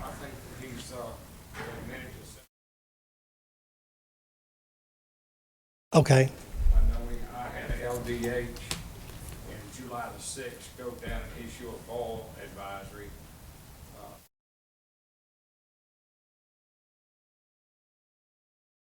Right, right. I'm glad to help. If you could help, Chris, if you could come, maybe put something together I'll to check into that. give us some kind of direction of where to go from here. In the meantime, if you work on your end, try to get somebody to maybe report back to the council in a couple of months of some action, the plan you're taking. I mean, I don't know what else to say, Mr. Tyler. But if you could maybe bring, with Randy's permission and get with your boss and your boss's boss and say, red flag emergency Maurepas, or however you say it. But we need some help. We need some help down in Maurepas, if you would. So. All right, yes, sir. And I don't, if with nothing else to say, I mean, this has been going on for a while. I was just going to say this, we can call our public service commissioner. I talk to him often and just ask him if he can work with them. Well, if you'll do that I'll for do that. Shane as I'll well, do that. and then maybe if you'll plan on getting back on the agenda in a month and give us something, we could hold. So I have a meeting with Owen and White to discuss all our projects. Today's Thursday, tomorrow, to discuss a lot of these projects. Well, And make I Livingston Parish your top priority. if you Yes, would. so we can discuss these projects, and I can hopefully provide, I will provide a update. When is y'all's next council meeting? August 10th. 2 weeks? 10th, Sandy? August 10th. August the 10th. Okay. And we can be present for that meeting. Yes, sir. Thank you so much. Yes, sir. All right. Hey, thank you, Tyler. Appreciate you, son, coming. Oh, got public comment, huh? What's that?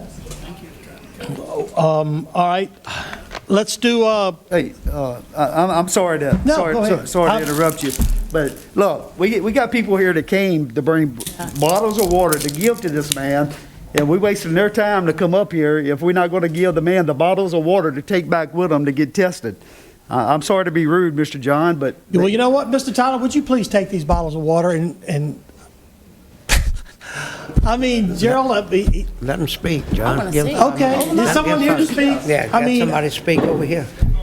I tell you what, let's whole call on a audience. couple people, Mr. Tyler, if you'll just have a seat for a minute and, go ahead. Come on, bro, up to the microphone, give us your name and address. I'm Jill Shoemaker. I'm at, my camp is at 22445 Shorty Burke Road, and I've only been there for a year. We've heard from them also, like they said, oh, well, the pipes on our side was corroded or whatever. I guarantee you, everything in my camp is brand new, and it's not from our pipes. There's other people here that's lived there a lot longer than I have, and, I mean, this has just been going on way longer than they've got purchased the company. But, I mean, y'all pretty much covered everything, and I appreciate it, and. So you're saying Yeah. the issue is there before they purchased the company?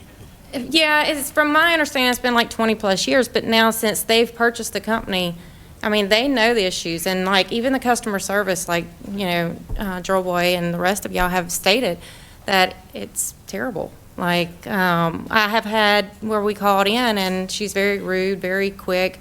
She's even said that they've never had a complaint down there, and I know they've had several complaints. Also, as far as like flushing the water lines, I called personally whenever we got everything hooked up, and it was very bad water, and I asked for them to flush the water lines, and they called back and said, all right, it's all taken care of. We flushed the water lines, and then it smelled like a real high chlorine level in there. Mm-hmm. Like, you wash your hair, it's gonna like stick together, so it's pretty bad. Like I said, I do appreciate y'all, taking time and helping us get this fixed, because this whole community is like really needing this. And of course, y'all know me, I'm not gonna stand down. I'm gonna keep going at this until we see results. And I'm not quite sure if he said that they'll be back on August the 10th. Is that what our understanding is? All right, well, I do appreciate it, and we'll be back August the 10th. Y'all see me again. Thank you. Thank you. Is there someone, Mr. Holden, I believe? I will get you. You ain't going nowhere. I'll get you up here. Mr. Holden. Wade Holden, 9160 Harris Road. I have property on Amite Lane, served by Friends Settlement Water. My question is, why hasn't the parish, you get the rural water grants, you get the LCGB grants, you can get the federal grants for the parish. The municipalities and the parish themselves should be running their own water companies and eliminate the private. Very possibly done. Point Capee Parish did it. East Feliciana got over $80 million to rebuild their entire system. Ward 2, 20 years ago, got a huge grant that expanded them all the way up through Watson, all the way down to Port Vincent. So, Mr. Ard, Mr. DeLatt, if y'all were to be parish president, what would you do to get these grants and take over our own water systems and have like Ward 2 at Dome Springs or Town of Walker? Thank y'all. Thank you. City. Come on up, give us your name and where you live, and tell us about your water problems. Willie White of George Settlement Road, 24900 George Settlement. We have roughly 50-some houses on George Settlement Road, whereas French Settlement Water comes to George Settlement, stops at the on Highway 42. We have Albany Water, serves all of Albany and to Holland, stops short of 42, and nobody services us. So I called French Settlement Water the other day in Albany. They assured me, us, that they would not put water on that road. And I know some of these water projects are community projects, wasn't they? Federal granted, something to that fact. And so we was left out. So we got a few people that came with us tonight, wanted to find out how can we get water, or if we're going to get water. Someone I talked to from French Settlement told me it would cost me from 2,100 feet from Highway 42 to my house would cost me $80,000 to get water. And I told him, I said, man, you're ridiculous. So, you know what I mean? But we definitely need help on that road, trying to get water from, how they went? They went West Street up into Springfield, then went back to Springfield, and from Albany they went to Lobel Old Dairy Farm down Field Road, and it went back towards Blood River, and the other one went the opposite way towards Springfield. So we got left out, and we wanted to know why, and if the council could help us or the water company could help us get water. Then another thing I'd like to say this. Marpar is having so much problem with the water, I don't know if we want to get the water. Well, I was going to say that. I was going to, if it's between Albany and French Settlement, I think I'd go with Albany. Hey, Mr. Tyler. For what I'm going with here. Go ahead, come on up, give us your name and address if you don't mind. William Bruce, 22459 Shorty Burke Road, Marpole, Louisiana. A couple things is, in their statement on their website, I looked up their website and everything just today before I actually come up here. They have one project in Louisiana, which is in Hammond. It's a waste project. It's $375,000 they actually spending on a generator over there in that system. Other than that, their system doesn't show anything else being done in Louisiana or has done. That project started in January 27th of this year. They also have multiple different states that they actually have that they use. It's like 7 different states. One state being in particular, Texas. I have multiple areas in the Texas area that they're actually spending $1,838,000 just on fixing water lines in Texas alone. On their statements, on their, I'm going to have to put my glasses on for these. On their customer welcome deal, Southwest Water Company team, we are thrilled to welcome you. We take pride in delivering the world's most valuable resource, water, directly to your home and business. They also have another statement in here. The lifespan of materials used during the time now have aged and are due need of repair or replacement. By upgrading or maintaining our infrastructure, we can help prevent future damages. That's stuff that's mentioned in their website that obviously we know in Maupaw is not happening. Where's another section that?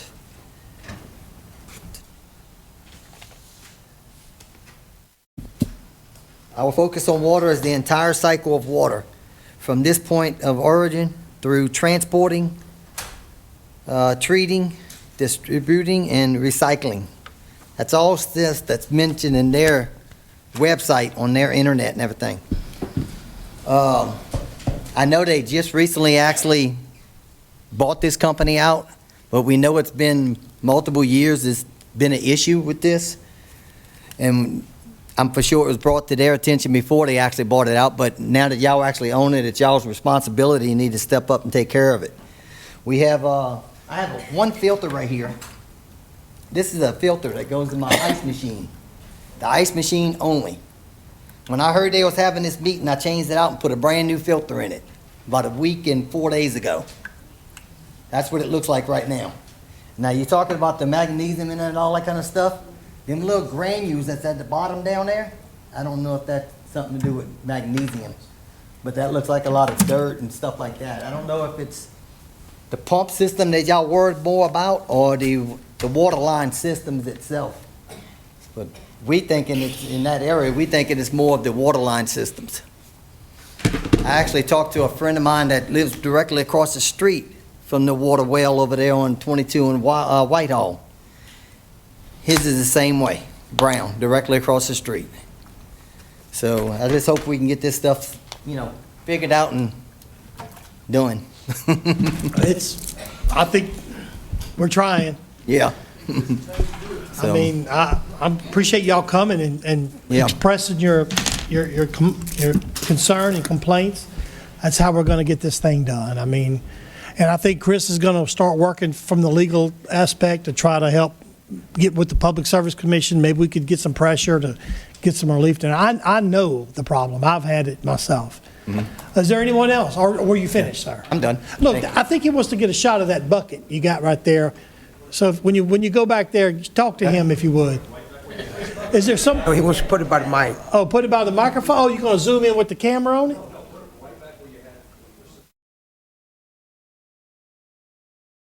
Auto for us, William. Oh, one second.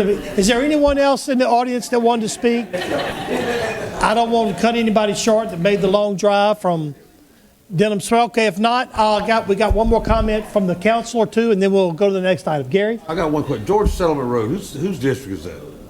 So Randy, it seems like every year in the budget, when we get the budget, there's a community development block grant that addresses replacing water lines on George Settlement Road. It seems like once a year that we end up doing a deal with, isn't Fort DeBlata doing the work on the engineering on that thing? I'm not sure, but Mr. White made that point that was money from a grant, and he couldn't understand why he had to pay to get tied in. He lives on that road. So I guess what I'm saying is if that's what, if we're getting community development block grant and we got a gap in George White, maybe we need to, maybe Mark, you can address with Fort DeBlata if we are getting a community development block grant. Are we only replacing lines, or are we expanding the system on? We're expanding lines. And new. I think the ones you're referring to are all South Engineering that's done those. Oh, is it all south? I'm sorry.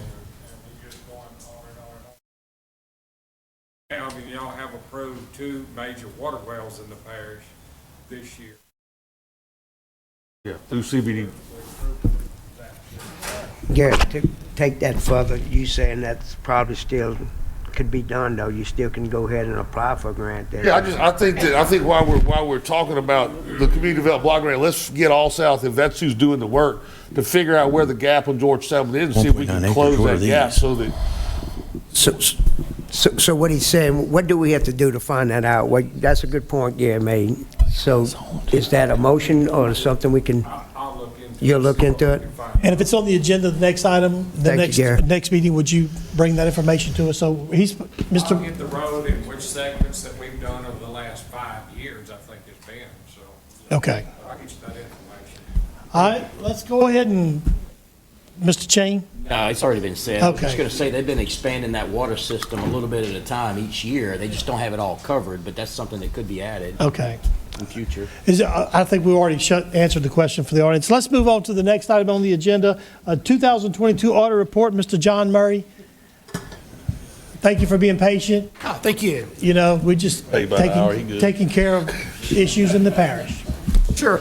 So we performed the audit for the year ended December 31st, 2022. I prepared a little summary of it and go through that. And if you have any questions, just let me know. The first thing I want to do is kind of go over our results, our audit report. And we did give an unmodified opinion on the primary government financial statements for the year. So it was a clean opinion on the financial statements. Now, just to note one thing, you know, the audit that we do is just the Livingston Parish Council, so it does not include like all the fire districts, recreation districts, and so forth. So that is noted in our report as well. It does cover administration, though, But right? it covers everything with the council, so, but not the component units. We also, in accordance with government auditing standards, we have to do certain tests of y'all's controls. We obtain an understanding of y'all's controls, and we also have to report on that. And we do test of y'all's compliance with state laws as well.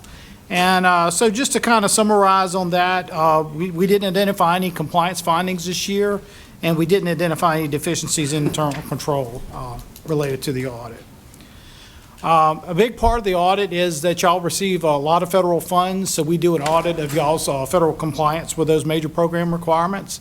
And so our report on that was also unmodified, clean opinion. So we basically determined that y'all complied with the programs that we tested, which this year we had to test 4 different programs, including Emergency Watershed Protection Program, the Flood Mitigation Assistance, and Coronavirus Fiscal Recovery Grant as well. Just kind of go through a little bit of the highlights for the financials. With governmental entities, there's 2 different perspectives. There's the government-wide, which is a full accrual perspective, includes all your capital assets, net of depreciation, also includes all your debt and long-term liabilities. And so kind of just go over the balance sheet for that. Y'all's current assets total $201.7 million, and that was a 3% increase from the previous year. Your capital assets net of depreciation was $97.6 million. That was a 1.5% decrease, so your depreciation exceeded what y'all additions were for the year. Your current liabilities was $14.5 million, which was a pretty substantial decrease from the previous Okay, year. so you go out, look, you go way faster. Which page are we on? I'm sorry, this is page 4. Of the big book or the? This is of the little, of the. Okay, of the summary. okay, that's fine. I got it. I'm in the big book. That's why I'm lost. Okay. Okay, cool. And for y'all's non-current liabilities, so basically that's pretty much all y'all's bonds, but it also includes your compensated absences. Those totaled $38.7 million, which was a 6.4% decrease. So for your government-wide activities, your equity, or net position was $128.8 million, and that was an 18% increase from the previous year. Next is the income statement for the government-wide activities. Just kind of look at some of those numbers. The charges for services was $4.1 million, which was a small decrease from the previous year. Your total operating and capital grants that y'all received for the year was $47 million, and that was a 5.8% increase. Your taxes and general revenues was $45.5 million, which was a 16% increase as well. And then your total expenses was $75.8 million, which was pretty much almost like what it was last year. It was a 0.1% decrease. So your bottom line number for the government-wide activities was a positive change in net position of $19.8 million for the year. I've got a couple, I'm sorry, go ahead. So is that an increase in cash? No, so this is the full accrual, so this is just the increase in net position. So this is not cash, so it includes all your receivables, includes all your fixed assets, and also like all your debt and so forth. Okay, yeah, but we talked about revenues of $92.5 million with expenses of 75. So there's a difference of 7, and then you got the charges, but that's a difference of 22 million right there, isn't it? Yeah, so if you want to go to the book, it's on page, let's see, it'll be on page 18. And so that kind of gives you a little bit more detail there. It shows like, you know, basically starts with your expenses, which was 75.8 million. Then you had your charges for services and those operating and capital grants. So that gave you a net expense of 24.5 million. And then your general revenues, which included all your taxes, and was a total of 44.5 million there. So it was a positive change in net position of 19.8 million. Now, again, that's full accrual, so that's not on a cash basis there. Okay. That's on the accrual basis. That's what. Yes, sir. If you want to look on the fund basis, those numbers begin on page 20. And if you want to look at the income statement for that, You gonna get to that later in your presentation, or do you want to? Is this the time to go to it? I could do that right now if you want. I was gonna, yeah. So I mean, if you want to look at the like the cash balances, that's on page 20 and 21 there, which also includes all your other accruals and due froms and so forth. And you can see the general fund had total assets of 26.3 million.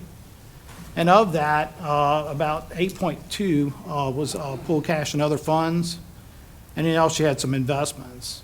And so your liabilities for the general fund was 1.7 million, and so your fund balance was 24.6 million for the general fund there. Coronavirus fiscal recovery had total assets of 21.3 million, which that's all pretty much restricted cash. You had some deferred inflows related to unused grant proceeds. And so your fund balance on that one was 55,000. Jail sales tax had total assets of 3.4 million, liabilities of 6.8, and it had a deficit of 3.4 million. The road fund had total assets of 33.34 million and liabilities of 5.5, and the fund balance was 28.5. And the Office of Emergency Preparedness had 15.8 million in assets, and then liabilities of 13.9, and fund balance of 1.9. So if you're going to turn to page 24 and 25, that's the fund basis income statement. So that kind of compares, you know, kind of shows what those funds did for the year. And you can see the general fund had total positive change in fund balance of 30.6 million. The coronavirus fiscal recovery is about zeroed out because as y'all use the money, it's recorded as revenue. The jail sales tax fund had a positive change in fund balance of 3.5 million. So it reduced that deficit down to the 3.4 million, which we've talked about that before. That jail sales tax had a deficit fund balance, and as y'all are collecting that tax, it's reducing that fund balance. So we reduced the jail fund deficit by half in 1 year? Yes, sir. By not having to pay the bonds? By not paying So the bonds. basically, the jail fund after, in theory, In theory, for next year the you should- 2023 audit should show that it's close to being flush. Yes, if it, you know, everything occurred like it did this year, that would be the case. And in the road fund there, you can see you had total revenue, change in fund balance, positive change in fund balance of 8.6 million there. And the OEP had a small negative change in fund balance of 282,000. So if you look at all your funds combined, that was a total positive change in fund balance of 15.5 million. Does that help in that regard, or? I mean, I was concerned, I was curious about the jail. I mean, typically, we know that if the jail fund is short 7 million, that money came from some other pool cash situation. So I'm trying to figure out how's our cash, because in the past, we've had the ability we've had to pass on grants because we were cash poor. Because if we're upside down 7 million in the jail fund, that cash that replaced that came from some other pool fund. So some other fund, you know, had to offset that deficit. So even though we might be positive in the aspect of where to be able to go get a grant, we had used the money to offset a deficit somewhere. So I'm trying to figure out where's our cash position with respect to where we used to be over, you know, dude, we came here 7.5 years ago, we were broke. I mean, we couldn't do any, remember one year we didn't even do any roads. We didn't have any money. So I'm trying to figure out where we are with respect to our cash position so that if something came up, God forbid hurricane season's coming, where are we at this year with respect to where we've been in the past? Okay, so if you look on page 20 then, just kind of look at those first two lines, is the cash and the pool cash and other funds. And you can see the general fund has cash of about 8.3 million there. Now, as you said, the general fund in the past advanced about 3.4 million, and that shows like in the equity section. Right. But that is the cash position for the general fund right now. And the jail sales tax, you know, which it had pretty much a it had a pool cash and other funds in the past, whereas now it does have a pool cash of 2.1 million there in the jail. And then the road fund has like the 22.6 million in cash. And then all your non-major funds are about 5.65 million. So in essence, if we had an emergency and we had to pay match, we're in a better position now than we've been in the past. That's for sure, yes. Okay. As it relates to, like, the road fund? Just in general. In the past, some of our money was tied up in replacing shortfalls in other funds. I got it. We should be in better position. Yeah, and then that's just, I mean, that's just something that's going to improve over time, since that bond's being paid off. But that, I really, you would think in another year that it should get to a point where it pretty much satisfy that deficit.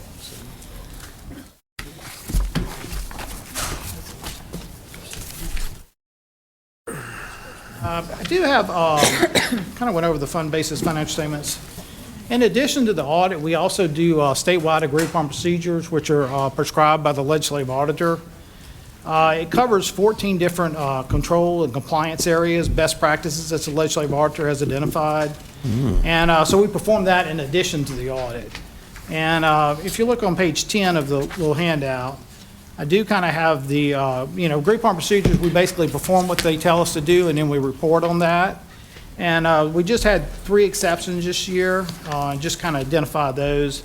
The written policies and procedures, we noted there were some additions that need to be made to the payroll policy and also to the information technology policy regarding testing of backups.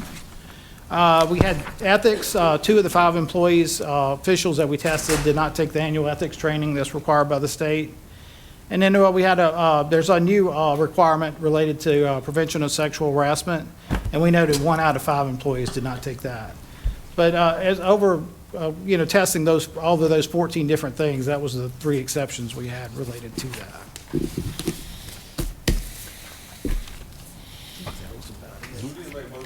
The audit is presented? We just good? No motion necessary. Are you done? Yes, sir. Oh, thank you so much for the report. Thank you, appreciate it. Mr. Murray, next item will be to adopt the minutes of the July 13th regular meeting. So made. Motion by Mr. Absolutely. That item is pulled. Item 9, Parish President's Report. The Grants Department resolution authorizing the Parish President to approve a change order number 7 with the Sharkey Mechanical Services. Make that motion. Mr. Harrell. All right, I just want to say, since Mr. Rex is not here tonight, I'd like to go ahead and give all the employees of the parish 55% raise. Is that, y'all good with that? Not an issue, you gotta redo the approval process. Always something. Now, on Sharkey Mechanical, there were a few things that you did approve that they couldn't get done because it's not available any longer, so we revamped it. We do have some serious issues with the jail and a few things at the courthouse. The one chiller that's actually on the emergency generator to keep a few things in the courthouse going needs replacing. And then in the jail itself, we're having a lot of issues with moisture, and that's causing problems. So we're just asking for this change order. We haven't exceeded what we budgeted in the beginning, but to do a change order, I'm asking for a resolution. Right. So made. Motion by Mr. Delat, seconded by Hey, Mr. McMorris. okay, I'm good with that. Okay. All in favor, say aye. Aye. Let's go ahead and do our vote on the computer when you're ready. And, Motion carries. Mr. Harrell. and I'd like to say one more thing, if you don't mind. Mr. Harrell? Tuesday morning, Mr. Moody and I made a trip to the Capitol and had a very nice meeting. And we had a verbal obligation of LWI funding for $30 million. We should have the written commitment in the next 2 weeks. And then there's another $20 million I'm going to go after that we received in Region 9. So if we can get that 30 and the next 20, we can actually dredge the Ament River from Port Vincent south about 12 to 15 miles. And Dewberry has already done the study, and that's where the biggest impact is. So I just want to say we were blessed Tuesday. Thank you so much, Mark. That's because of Thank you so much. It's things like that that make this work. Yeah, thank y'all. Okay. Go ahead, Randy. I want to say, I'll catch you. Mr. Talbert's first in the queue. Go ahead, Mr. Gary. A month or so ago, we were talking about litigating, over the thing, and there was some comment made about us not having a study. Did you get a study done in a month for us to get this money? No, sir. Okay, And so- I did ask for your support. Parish president supported me coming to you, and y'all did support possible litigation. I don't think it's going to come to that. I think Congress is looking into it. I think there'll be a congressional hearing and a congressional audit on LWI in general. But I'm going to say it's not what we wanted, nowhere near what we needed, but we can get a lot of the project done. So, again, thank y'all for the support. I think that's what helped us get along, and I thank Mr. Moody for going with me. Mr. Delat. I want to go on record and saying that's one of the most worthwhile projects Livingston Parish can ever have, is the dredging from there, starting from the bottom. That is real stuff. That's not just the mouths, that's real stuff. I agree, and it's going to be, please don't think this is going to happen this year. It's not going to happen. We're 2 years out getting permits. I mean, and speaking of permits, we still haven't received the permit from the Corps of Engineers to do the clearing and snagging on Ament River, Petty Ament, Old River, Blind River. We hope to have it soon. The U.S. Fish and Wildlife did say they didn't think there was going to be an impact to the inflated hill splitter mussel. So that's moving us forward. Mr. Ard. Go and give us an update on that Lodge Stafford Bridge. Bridge? No, I'm just joking. The bridge itself is in place. Some of the concrete barriers have been placed down the side. They're bringing in limestone now, crushed limestone, and packing it. We hope and pray within 2 weeks that will be opened up.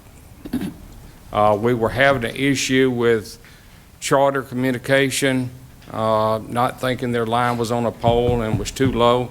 They've accepted it is their line. They're going to raise it up 4 feet Monday. By Thursday or Friday, AT&T will elevate theirs. So within 2 weeks, we should be good. The road will be open, and it will support 96 or 97 tons, so the school system can use it this year. Mr. McMorris, you had a question? Yeah, so Mark, I was out on Blind River this past weekend. So they started to work at Blind River. They are setting up. They setting up. They're over on Dutch Bayou now, and they're going to work into the mouth of it, and then we're going to jump to the Ament River. So just make all the public aware, between these buoys or big 12-inch piece of pipe that runs across, there is lighting now, correct? Yes, everything is above the Coast Guard regulations. So I just want all the public to be aware of everything that's happening on Blind River side. So companies having difficulty with voters. So I have asked the sheriff's office and wildlife and fisheries to start patrolling that area. So you might see them out there a little more often. I was probably one of them this weekend. And I told them anybody over 200 pounds, let them go. But thank you so much for All right. Thank you. Is that it? All right. Thank y'all so much. Thank you, Mark. You want to do it now? To make an announcement, if we can, being we said a few little things. The state is doing a study also on 444 and 42 on the for roundabout there. So, Good deal. Next item, 11, Livingston Parish Zoning Commission. This is a Verizon Tower request for a waiver. Mr. Girlinghouse, I think it's in your district, correct? Yes, you speak. Evening, Laura Carlisle on behalf of the applicant. I'm sorry? Laura Carlisle on behalf of the applicant. Okay, thank you. Did this make it to the Planning Commission for the?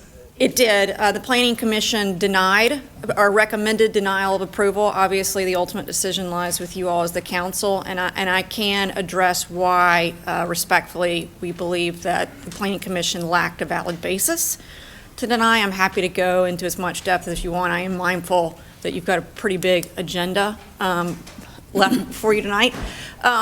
But the proposed tower is going to be located, it would be located up off Duff Road in District 7. It's a 120-foot monopole tower. You've probably seen them around.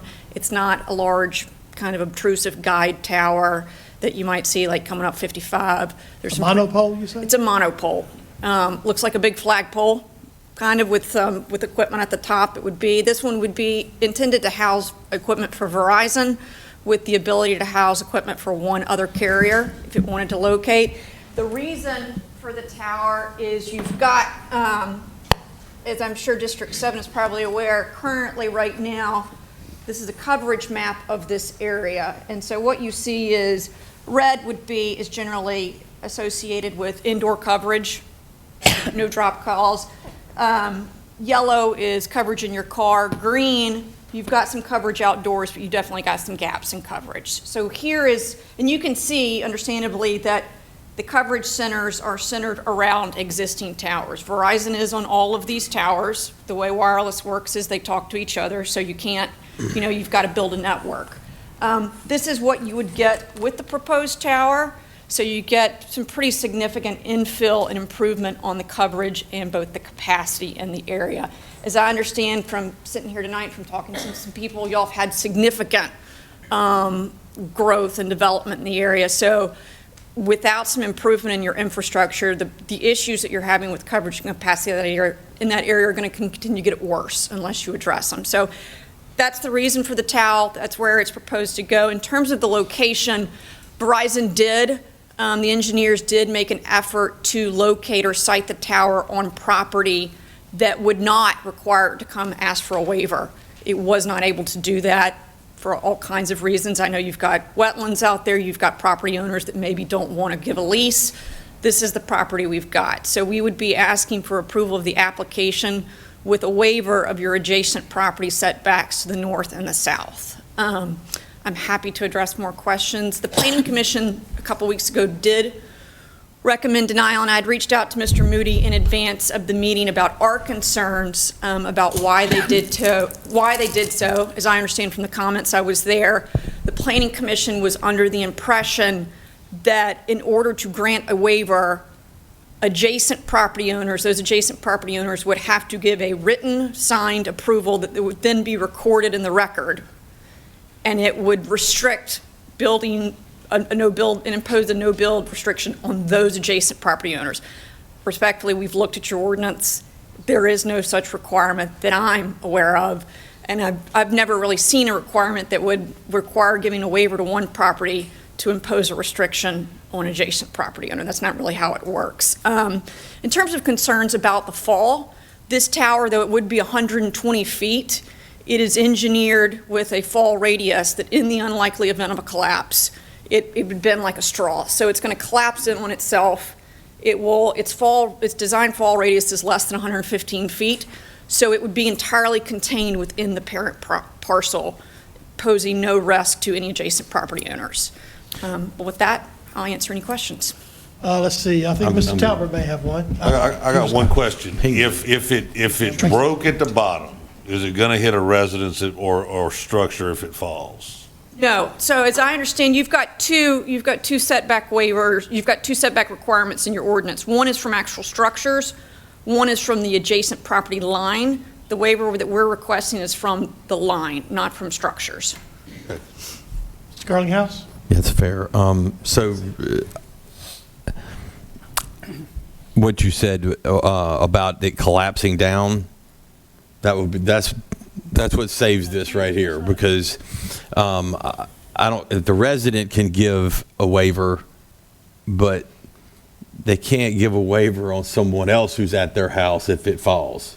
And I don't know how we could, justify that. But you're saying that the tower will collapse On its own property. on its own property, and Correct. if no, it'd be to the property line. So I'm good with that. But I will say this: I live over there. I have Verizon, and I don't have any problems.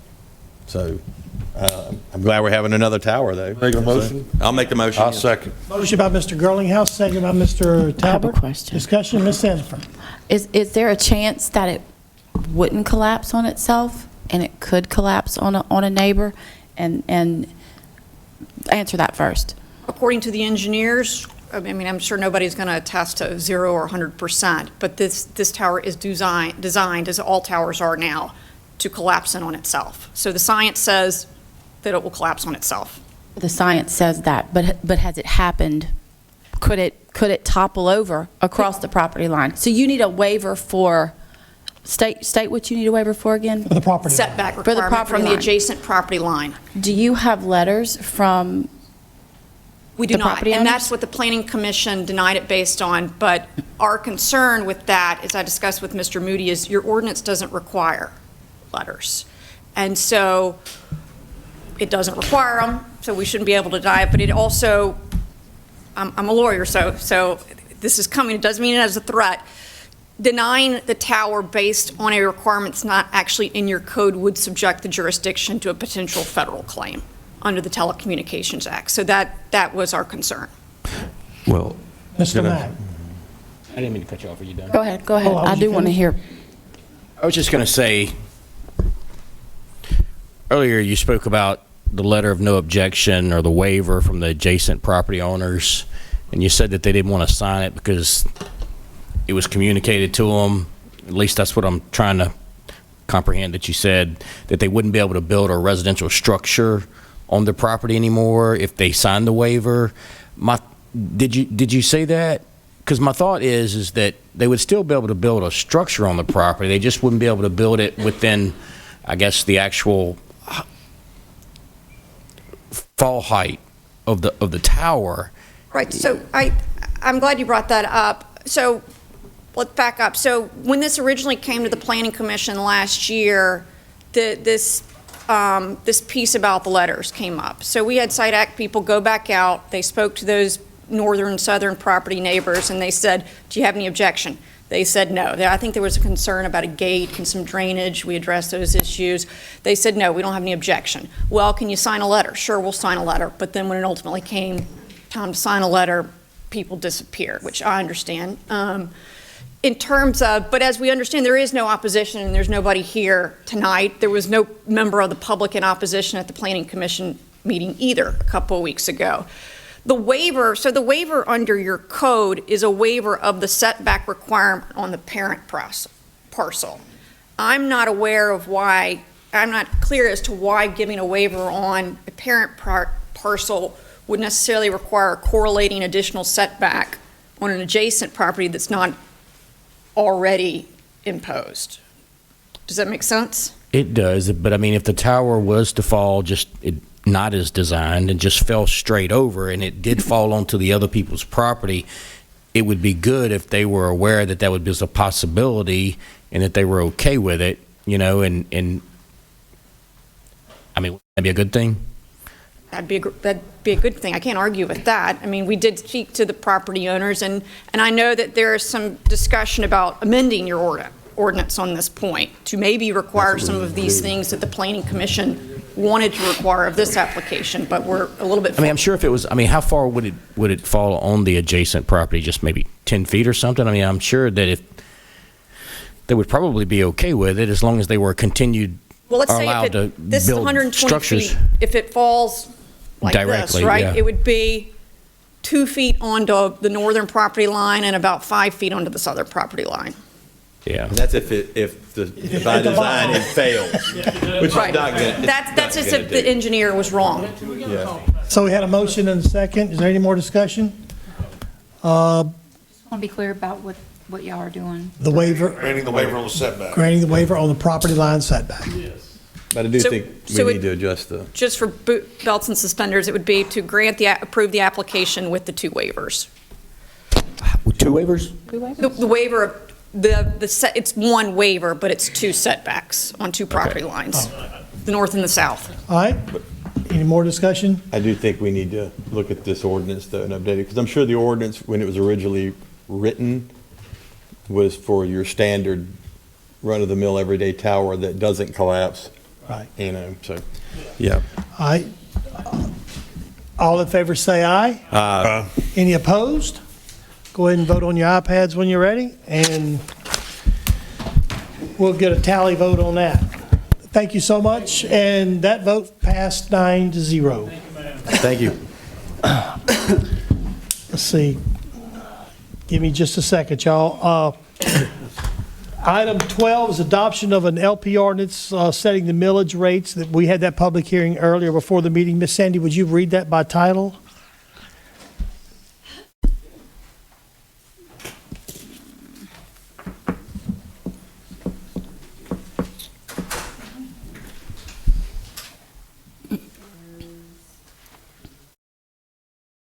Ordinance setting the millage rates as adjusted for the tax year 2023. That's it? Is there a motion Motion. by Mr. Girlinghouse to introduce or to adopt that ordinance? Is there a second? Second. Second by Mr. Shane Mack. Any discussion? All in favor say aye. Aye. Any opposed? Go ahead and vote on your iPad. That will probably carry as well. Let's take item 13 with the moratorium. We're going to pull that down just a little bit. We're going to skip it, but we will come back to the moratorium. Come on, guys. We got other things we got to go through. So I know you want to go home. I want to go home. No, this is the order. I'm changing the order. Okay? Pardon? Adopt a resolution, item 14, adopt a resolution to authorize a waiver of section 125, let's see, yeah, 125-37 minor subdivision to allow 7 lots on servitude. This is Mr. Talbot put this on the agenda. Yeah, the property owner's here. I think he would like to come speak to this matter before the council.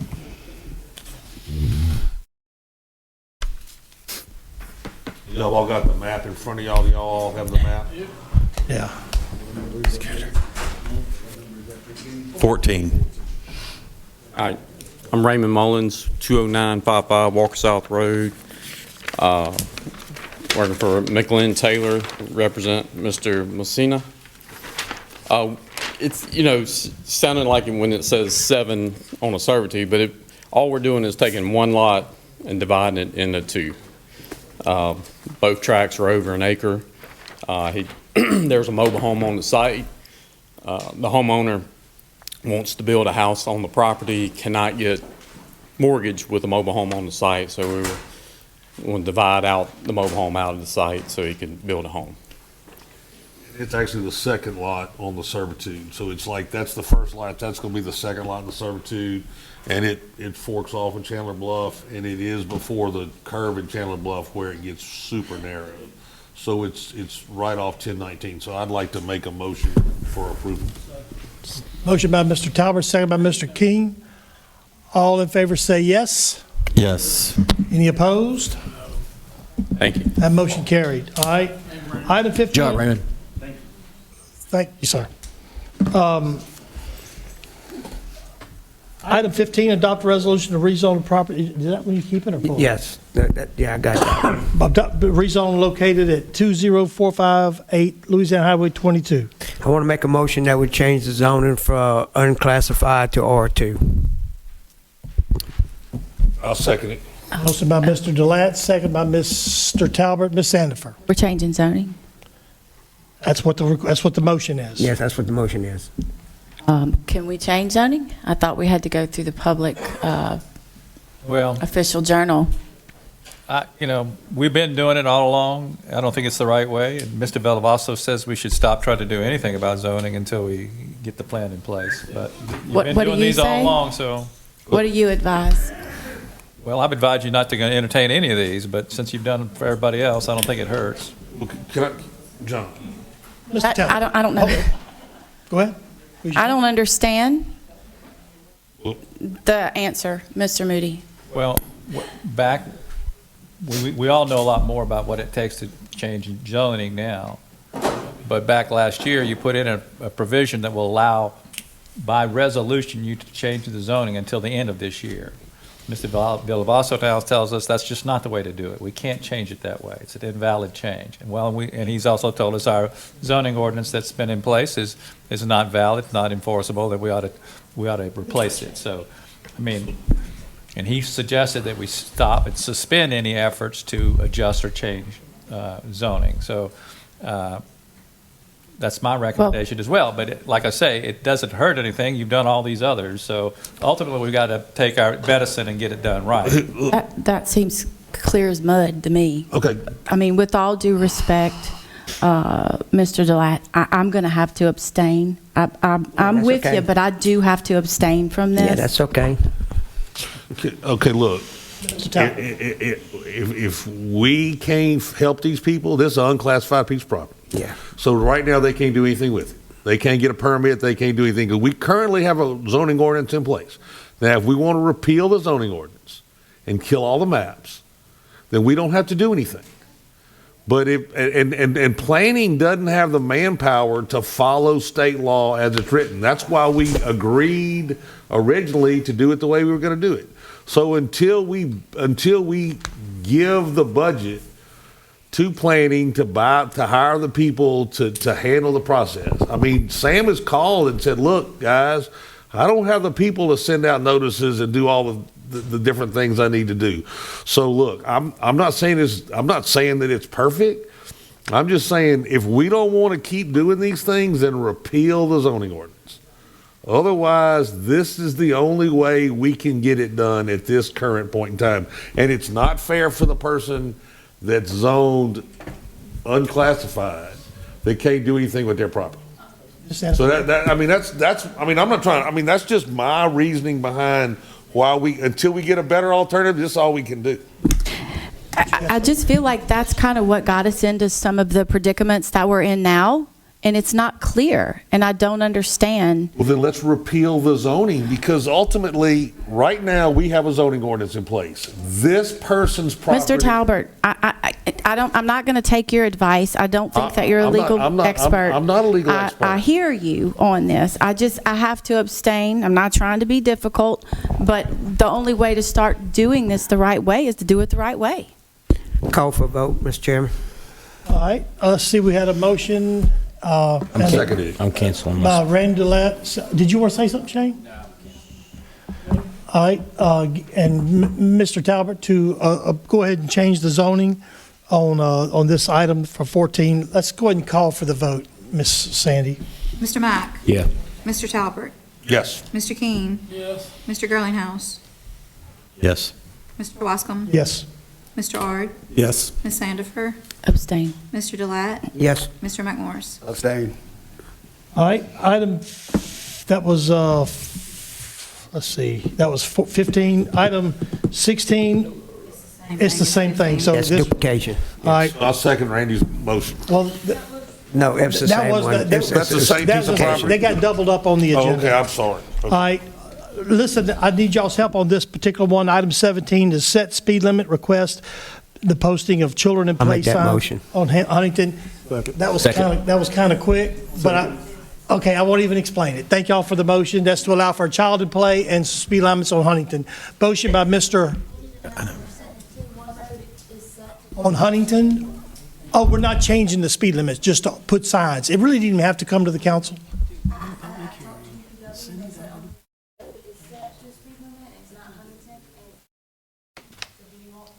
Yes, no, 20. 20, because there are other signs on other roads in that subdivision that say 20, so, but they just want a sign and a child at play sign. So if you could make that in the form of a motion, get it up, and we'll call for the vote real quick. Set the speed limit at 20 and put a sign, child at Yeah, play. right. For just Huntington or for the? Huntington is the one we want. Randy made the motion. Randy made the motion, and I think Jeff Hart seconded it. All in favor say yes? Yes. Any opposed? All right, that motion carried. And look, just to let y'all know, I'll tell you in a minute why we moved the moratorium toward the end. You won't be disappointed. That's all I'm saying. Just give me a second. Next item is it's a presentation regarding Sutton Lane. Mr. Roger Sutton. My name's Roger Sutton. I live at 31681 Old River Road. And I got a little story to say here, just take me about a few minutes. I know y'all in a hurry. Thank you. I got some people chomping at the bit. I know it. But back in the day, we had a little gravel road called, it wasn't nothing, it was a gravel road. We come in here, and through making things short, we moved the road to a property line the Barber Brothers set up. The parish never did nothing until the snake in the grass. The people, my uncle sold his house in the back. The people did not have a way to get out. So this Polish German got with them. I didn't know nothing about business. I'm not a businessman. Got with them and come in there, had it fixed up to where they could come in there, and had just say set up the road, the parish. Alan Favorn set it up. Nobody talked to us. Nobody. You will not find a piece of paper we signed. And they come in there and they asphalt the road and went across our property to this man's house. He's got a right of way now. The man that did this and another man that's working right now for the parish told him to not to asphalt this road. Making the short story short, right now, I got 50 to 60, 30, 40 trucks a day come by my house. I got an 87-year-old lady, 3 handicaps that live off this road. The dust is unbelievable. It could rain right now, and the trucks come through tomorrow. It's dust again. You have a 1/4 inch to 2 inches of dust. This asphalt is white, pure white. I try to get Sam and them to put an idle zone through there. Sheriff's Department can't handle an idle zone. Why not? They do it on the river. You know, we're tired of the dust. I can set this business down if I want to. But I told the man, this is between me and the parish. I can go back behind his place and put a gate up. I don't have no contracts with nobody in this parish, no state, no nothing. All I want to do is the parish to fix this road, blacktop it, get the dust off of it, whatever it takes. Because we're tired of eating dust, bottom line.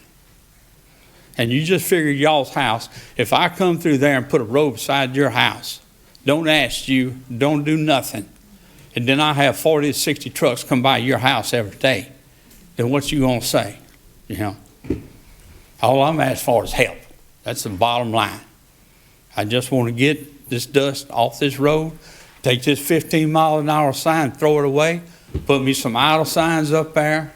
If they don't, I can cut them off from going in the back in a heartbeat. My family property will cut them off, but I don't want to do that.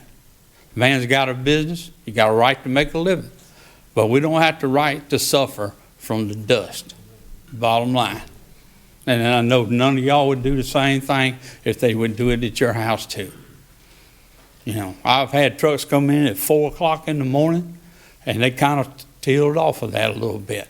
I got people that respect me and will come through there and idle. Then you got the ones that will not do it. And if I catch them in the back, they won't be allowed to come back through. But I just ask for y'all's help, that's it.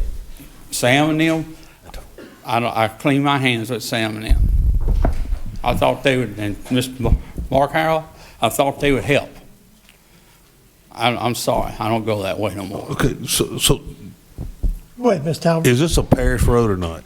Well, Mr. Talbot, to me, I had my land surveyed off.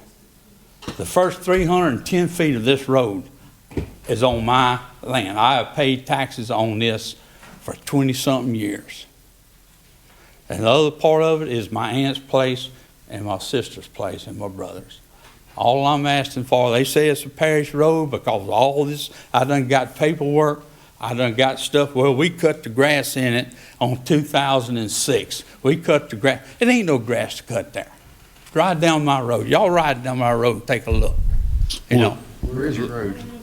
Sutton Road. Sutton Lane, off of Old River Road. So, look, I know they make chemicals that you can spray on dust roads to kill the dust. Can we by resolution ask DPW to look at spraying the road to see? Look, water when it's hot outside, you can't water the road and keep the dust down. So we could ask DPW to spray the road. There's actually when Barber Brothers was there, and I'm gonna tell you how good they were. They put this road down, which the parish claimed it later. They watered that road every morning and every evening, like clockwork.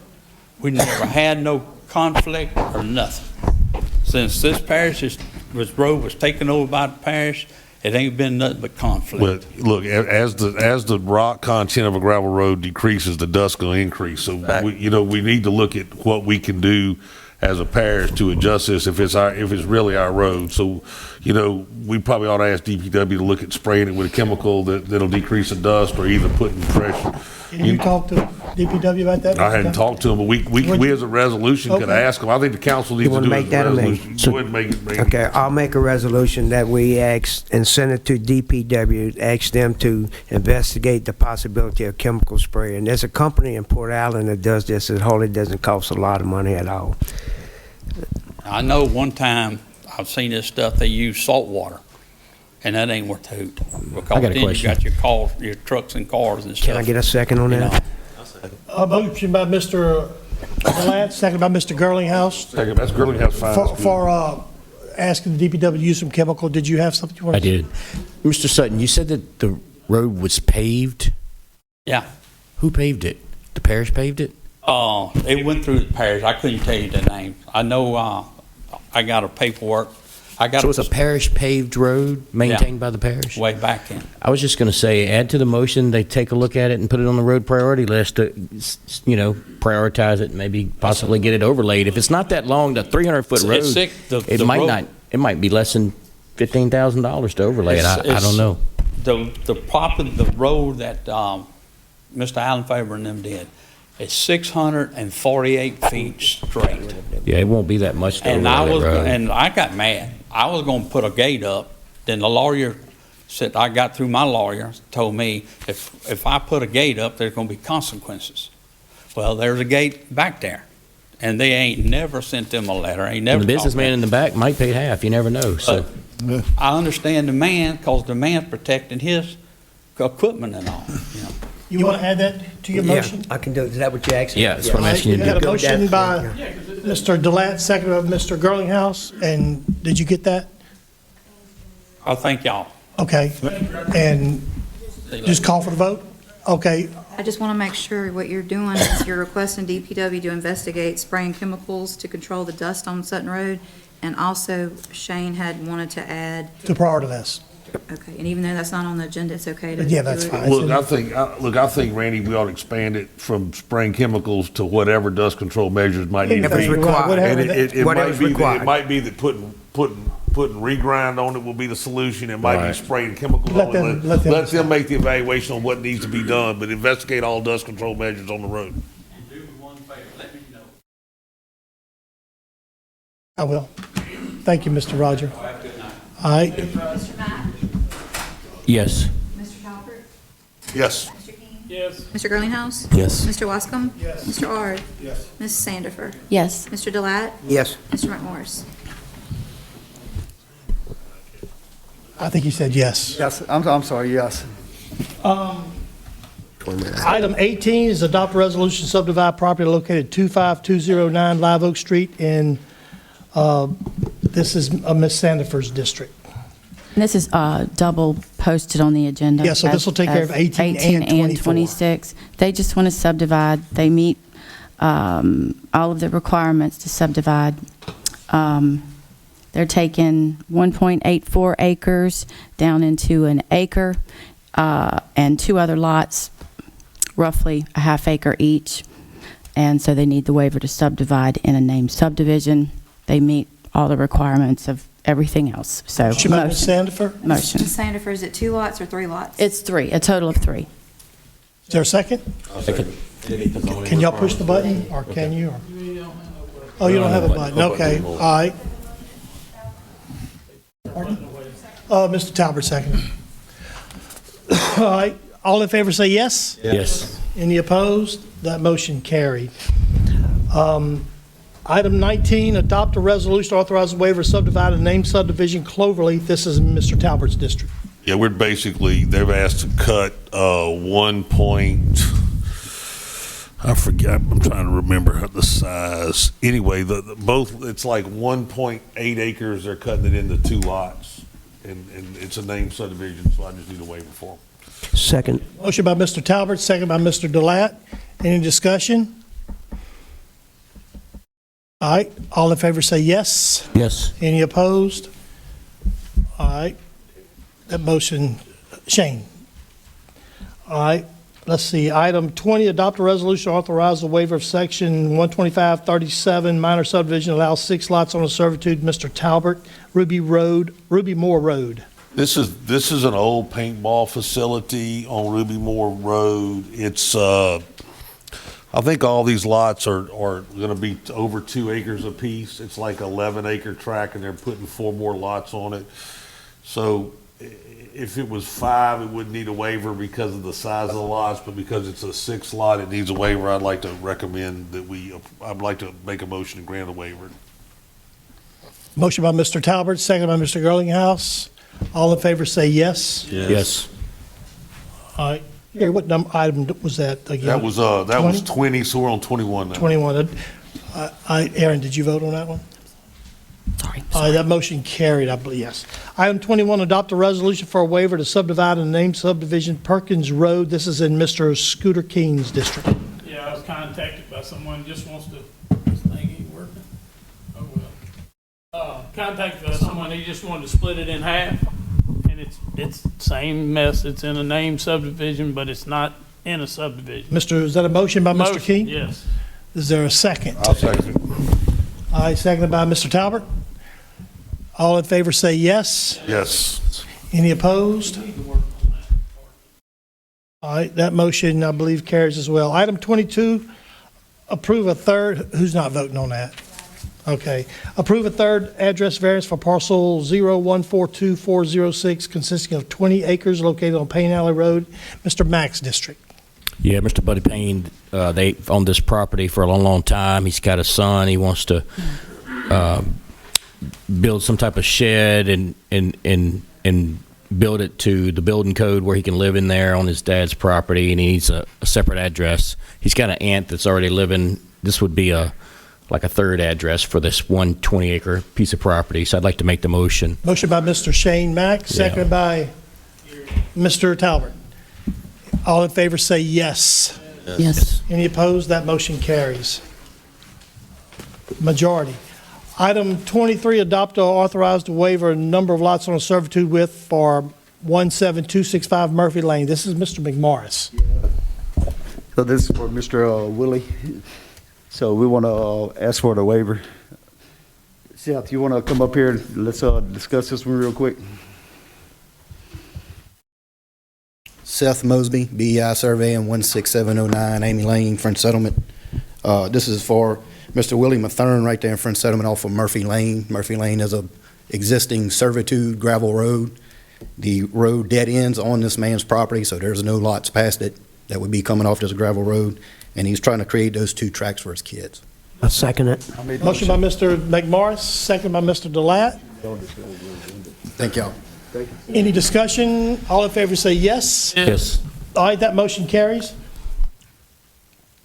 All right, and this will be the last one before we get into, 24 is a duplicate. 24 was a duplicate, so this is the last one coming. Amend council office policy and procedure addendums, agenda and addendums, Shane Mack. This Yeah, I comes think we to can do this with a resolution, can't we? Yes. Yeah. So basically what this is we're going to change our policy and procedure manual to allow us to do addendums in the future. We've been doing them. We never stopped. We really should be practicing, what the rule book says. And that's one modification. The other one was just letting everybody know the council agendas are required to be published 48 hours in advance, but if we have a special meeting called, that's only a 24-hour notice. And so that's basically, to the best of my knowledge, the two changes. I'd like to make a motion, we pass a resolution to change the policy and procedure manual to allow for that. And, Saying what, 9, no ordinance shall be placed on the agenda through any committee. Oh, yeah, I forgot about that one. You're right. Thank you for reminding me about that. So we put in our policy and procedure manual that you couldn't place a introduction to an ordinance on the council agenda without going through the ordinance committee. That shouldn't be. I can't remember why we did that or how we did that. I just think that was a mistake, and I think that we need to reverse that. And because not all of them need to go through. Some of them need to go through because they take a lot of discussion and a lot of work, And so that needs to be changed too. Got a motion by Mr. That's the Shane motion. Mack? Yeah. Why? Is there a second? I'll second it. Second by Mr. Jeff Ard. Any more discussion on that? All in favor say yes? Yes. Any opposed? That motion carries. Unanimous. Let's see, that was 25. Real quick, 26 Finance Committee reports? No report. No report. Ordinance Committee, let's see. Yeah, did you want to do a telecommunication report out of the Okay, Ordinance I can Committee? say something to that. So we discussed this in the ordinance committee meeting the other day, but I think what needs to happen here is we need to defer this to the next council meeting because I need to go sit down and talk to Sam and Natalie in the planning department. Go ahead, Gary. There was 2 modifications. There's 2 modifications. One of them, look, here's the deal. If we defer this, Okay. then Ward 2 gonna get in the bind. I'm gonna come here with a whole list of waivers. Okay, so let's move forward with on his monopole. modification, and then we'll go talk to Sam about the other modifications. So we need to introduce it, Right. but we're gonna Let's have go ahead to and do we're gonna that. have to amend it. So, but I don't want to slow it up the deal because That's we fine. got to get the monopole. Yep. Single-use monopoles less than 100 feet need to get done. Sandy, you want to read this by title so we can introduce it tonight? Yeah. Yes, sir. Can I clarify which wording that we should use? Shane's wording's fine. The Shane's wording, Shane's part of the J wording is good, Sandy. Okay. Thank you. Wonderful. Okay, this is going to be proposed ordinance 23-28. And it's an ordinance to amend Chapter 130 Telecommunications by amending Section 130-1, Part 1C, Section 130-1, Part 19, and Section 130-1, Part 21, Regulation of Telecommunication Towers to include commercial developments in the setback requirements and provisions for waivers from adjacent property owners, and adding Section 130-1, Part 1J for the provision of single-use monopoles of the Code of Ordinances of Livingston Parish. And the public hearing will be held on August the 10th at 6 p.m. All right, Now, as I understand this, we're gonna have to have the public hearing, then amend all the other stuff. Well, out. this is just an introduction, so we don't really need to amend. The other part straight in time, that we don't have to amend it out. I think we just do two introductions. No? Would it be more simpler to not have to amend and just introduce your changes? Well, we just introduced weeks it from now. as Yeah. this ordinance. This is the only written ordinance we got, so we got to introduce it like this. And We'll amend you've it. got your issues We'll amend it. resolved by next meeting. The word's going to change a little, but we'll amend it. so that's had a motion. You second his motion? Yeah. Motion seconded by Mr. Talbot. All in favor say yes. Yes. All right, that motion, I believe, is going to carry. Yes, it did. Let's see. 20, let's see, that was 26B. Let's go, 27, Mr. Girlinghouse. This was the introduction of ordinance amending Chapter 117 zoning, changing development regulations for district map by deleting Part D. Yeah, essentially, I know that Talk, Mr. Mike. Salmon reached out to us and said that, they didn't have the personnel to do this. But I think I want to introduce it anyway, so we can, we can always table it later. I just want to introduce it so we can put it in place. Part D, for everyone knows, Part D says, notwithstanding the above, during the initial 365-day transition period, for the implementation of zonings, the council may change the zoning of a particular property or properties at the request of the owner, planning and zoning commission, or the council person by a resolution offered by any council meeting, at any council meeting, which is what we just did. I think if we decide to keep, if in this I think kind it's of a good things, if move, we do Tracy. It really is. it'll be moot. If not, if we decide to roll with this, That's a good. then this needs to be changed. So I'm going to motion. Motion by Mr. Girlinghouse. Can I read it? Pardon? Can I read it? Yes, read that, Okay, this will please. be proposed ordinance 23-29. It's an ordinance to amend Chapter 117 zoning, Section 117-50, amendments or changes to the development regulations or district map by deleting Part D in and for the Parish of Livingston, and the public hearing will be August 10th at 6 p.m. Thank you. All right, is there a second? Well, I'll second. Seconded by Mr. Jeff R. Okay. Or either here, whoever you want to push. Ms. Sandifer, you had a, I just need clarity again on this Well, I think what- zoning stuff. I'm so sorry, but I have to Okay, ask. so what's the question? what is How this? can we change anything like that right now without going through the public hearing process, the 3 weeks in the official journal? Not trying to hold you up. I just think that this is, This is going to require. Because we're about not changing zoning, we're changing the policy. okay, related to- okay. Yeah, it's not a zoning Just taking change. something out Yeah. that we should have never done. We should never put that in there. Yeah. According to Bill of Law. Okay, I'm just going to abstain. Okay, that's fine. I just, all right. All right, Look, we have I'm a not even motion by sure, I'm not even Tracy, saying we're going to do it. We Second. just need to put it in there. by Jeff R. Producing it, so we don't. Okay, we don't okay. technically have to vote. You want to call for the vote, please? Mr. Mack? Yes. Mr. Talbert? Yes. Mr. King? Yes. Mr. Girlinghouse? Yes. Mr. Wascom? Yes. Mr. Ard? Yes. Ms. Sandifer? Fine. Mr. Delat? Yes. Mr. McMorris? All right, this will be the last one before the moratorium. Introduction of ordinance, amend section 125, 137, prohibition restrictions of use, deleting part 3, mandating permits for mobile home applications. Mr. King put this on there. Do you want to pull this, Scooter, Shane, you. and try to get it Yeah, I right? think in the meeting, we talked about this in the ordinance committee meeting. I think we decided To we were going revert to, back to what we said at the beginning that Yeah. John had drawn, Work and it on would it take some care more. of the issue until we can come up with something better. I think we need to work on it a little bit more. Okay, This is let's something pull it. Sam Pull it asked for me to now. come by and talk to him No, about. it ain't a big deal. Okay. Yeah, that's what I said. It's All right. something we can work on in. All right, let's go back to the moratorium item. That would be to, let's see, that was, At the top. okay, well, if Randy, you're going to make a motion. I'm asking the chair for a question of privilege, and what this means, guys, is I'm asking that we take the moratorium item and put it underneath the executive session. We come back in after the executive session and then deal with that item. It has something to do with the way I need to look at some things. And what I need for a question of privilege, I need a second to lower this down, to table it until after the moratorium, to after the executive session. I'll second it for you, Jerry. Mr. Delat makes a motion to move the moratorium till, discussion till after the executive session, and Mr. Talbert seconded it. Takes a majority. Pardon? Would you call the roll, please? Mr. Mack?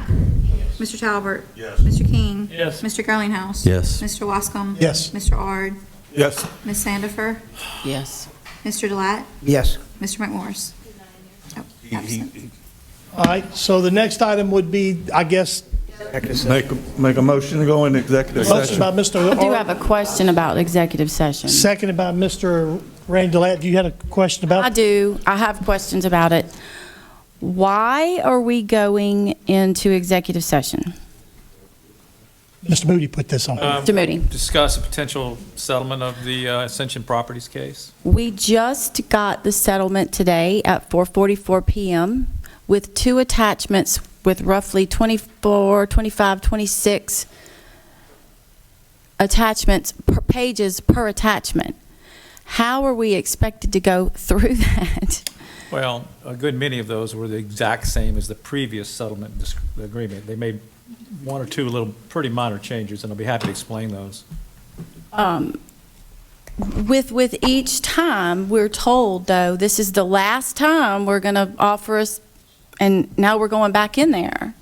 Well, it's gotten better and better, and I communicated what was communicated to me, and we've asked them to be patient and give us more time to get this in place, and so far they've done it. So I won't say this is the last time, because I thought that was the case last time, so. Yeah. I just feel like it's unreasonable to have gotten this at 4:44, and we started the meeting at 6 o'clock. I got it to you within hours of the minute I got it, so. Well, there were some other emails, though, that suggested that you had been working, I knew it was coming, and we had some discussions, but I had nothing in writing to give to you. you had an email at 12:04 that said to you that the change you made was the change you requested. Let me know your thoughts. So you did have it, we just didn't know about it. Well, it was sent to me at 12:04, but I was in meetings until later.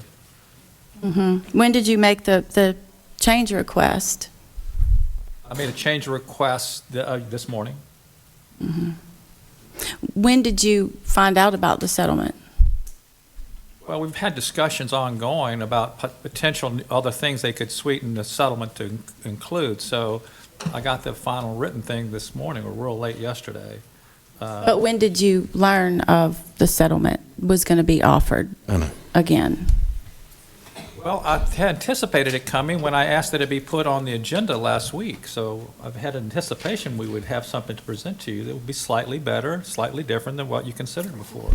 It just doesn't seem acceptable and okay to get it at 4:44 p.m. today with as much information as there would. I don't have time to read that before I get here to start the meeting at 6 p.m. I wish we had more time. Can we defer the executive session to the next council meeting? I wouldn't recommend it. Now, we're up against, we got depositions that start tomorrow morning, and then every day for the next week, including many of you guys are being deposed.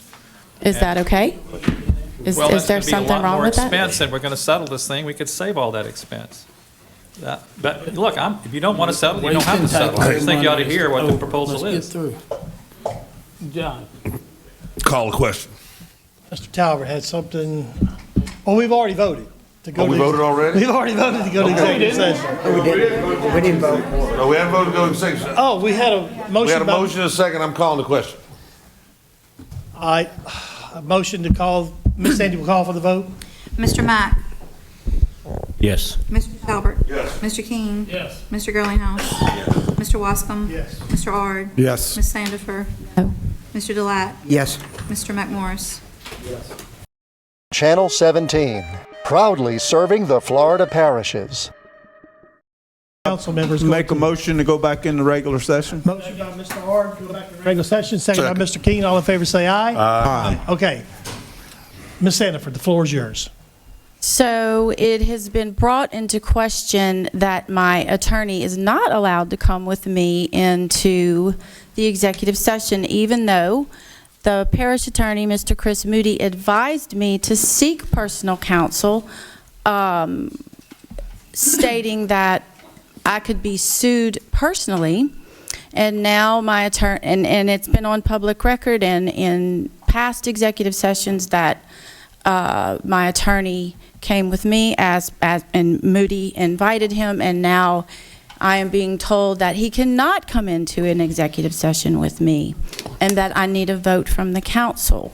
That said, I was also accused of suing the parish, and that is not true.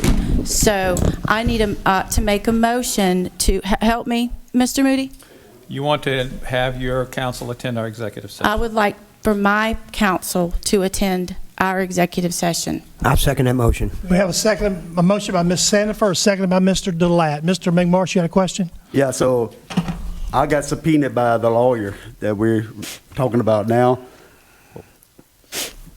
I have to go next week. So what I discussed tonight, what's going to turn him against me next week? I don't know this lawyer. Okay, I'm just asking a question here. Good question. I'm subpoenaed No, I'm about the same way. I got I'm the same subpoenaed too. You're not being sued. I am. You're not, no, you're not. You're not being Mr. Moody, sued. can you Yes, answer ma'am. Mr. Yes. McMorris's question? Well, my From concern is this. Ascension Properties. Not Number from one, I my didn't say attorney. Aaron was suing the parish. I said Mr. Loeb has sued the parish in a very, very related matter over the same subdivision.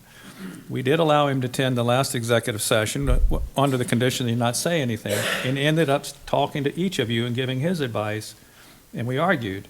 And, you know, and that was during the time that that case was still pending. And that case is still relevant, and that order will still have to be obeyed.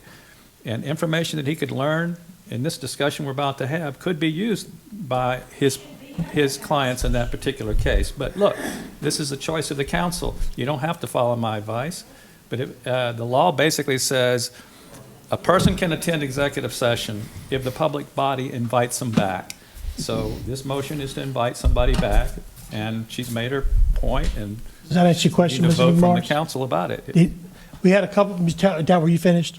I'm through. I mean, All I right. just want to call the question. I just want to. Tracy, did you have a question? Yeah, I mean, so to clarify, because several of y'all have been subpoenaed, you don't, or I guess, is that the right word? That's fine, that's fine. You don't want to let the council that subpoenaed you into the meeting where we're supposed to be speaking as a council, and, okay. All right, and Ms. Sanford, you had one more thing? The reason that this is happening is because I was threatened that I was going to be sued personally, and I had to seek counsel, personal counsel, as per Mr. Moody's directive to me. And so this is part of the litigation process. My attorney is not suing anyone. He is representing me. And he has never spoken when Mr. Moody corrected and said, please do not address anyone in here except for Aaron. He didn't. He did not. So who made the motion? I think you made the motion, Gary. No, Aaron made the motion and Randy seconded and Randy to seconded. invite To him. invite Mr. So we're going to vote either yes to invite Okay. him or no not to Ms. invite him. Sandy. I got a question. Oh, Shane had a quick question. Are we allowed to ask who has a problem with her attorney coming to the back? I think the vote will tell Vote will tell you that. Vote will tell you that. Ms. Sandy, you want to call for the vote? Mr. Mack, No. Mr. Talbert, No. Mr. King, No. Mr. Girlinghouse, No. Mr. Wascom, Yes. Mr. Ard, No. Ms. Sandifer, Yes. Mr. Roulette, Yes. Mr. McMorris. No. All right, so, but motion to go back in executive session Motion to go in executive session. by Mr. Hart, second by Mr. King. All in favor, say yes. Yes. Channel 17, proudly serving the Florida parishes. Motion to go back in regular. Motion by Mr. Jeff Hart. Second. Regular motion. Hey, you too. Parish Council, second by Mr. Yeah, you can get him. Tracy It don't Girl. matter. That's fine. I believe it was. All right, we didn't take any action in the back in executive session, but, Do we need Chris? let's see. Oh, yeah, we do.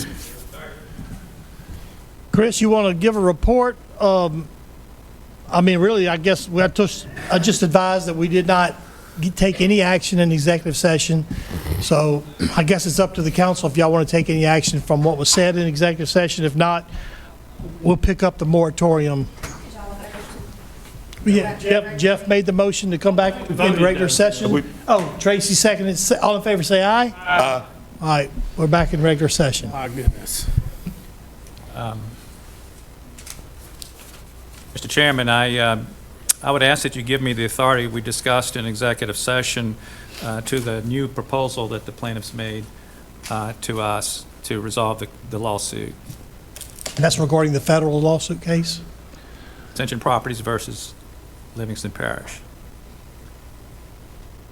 I'll make that motion. All right, there was a motion by Mr. Talbert to authorize, Give Mr. Moody the authority to. I have a substitute motion. all right, we have a substitute, well, let's see if we Defer. get a second for his first. Oh, second, motion by Mr. Talbert to authorize Mr. Moody to settle and a second by Mr. King, and then a substitute motion by I have a Ms. Sandy. substitute motion to defer until August 10th based on the fact that we did not get any word of what the settlement was until 4:44 p.m. It's got more than 50 documents to read in it, and motion to defer. I second. Second by Mr. Delat to defer. Let's call for the substitute motion first then. To defer to August the what, Aaron? The meeting on August 10th. All right, Ms. Sandy, you want to call for the? So, but we got to get the executive session vote done first because it's on the machine right now. We're partially locked in. I have a substitute motion on the floor. Gary's No, we're right. just trying to get us out of the Gary's right. executive session. Oh, I don't know if it's going to be on the computer system. You want to just? It was. We're going to need to vote to go back into the regular meeting. Did We've we already do done We did that. that? Yeah, but we got people What is he saying? Machine, gotta do it on the machine, guys. Do it on the machine. Don, Well, Don, did you vote? Hopefully you'll be okay. Yeah. when you passed? There's nothing on here for me to vote. Let's Out of see. executive session. Come out, okay, to come out of executive session, yes. So now you can make one of y'all make a motion.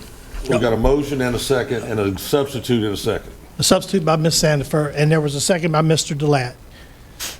Ms. Sandy, you need to take time to get that put together? Or? Okay, would you call for the vote on the substitute motion to defer to August the 10th? Yes. No. No. No. Yes. No. yes. Yes. Yes.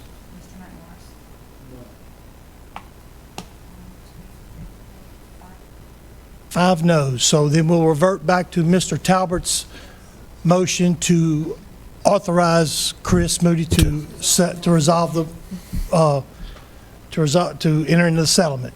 So you want to call for the vote for Mr. Talbert? Motion was made by Talbert and seconded by Mr. King. Yes. This is Gary's motion? Gary's motion. No. Mr. Talbert. Yes. Mr. King. Yes. Mr. Girlinghouse. Yes. Mr. Watson. No. Mr. R. Yes. Ms. Sanford. No. No. Let's see it.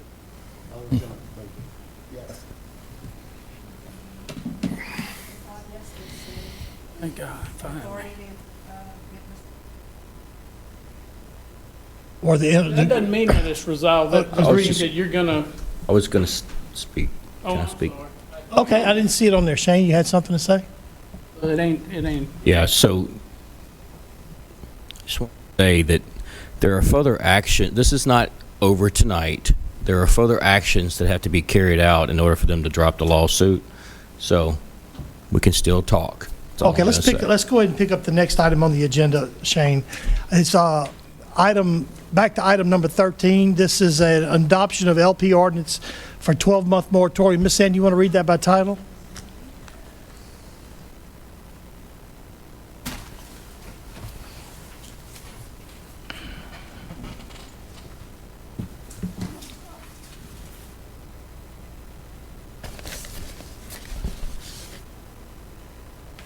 Ordinance to adopt a 12-month moratorium.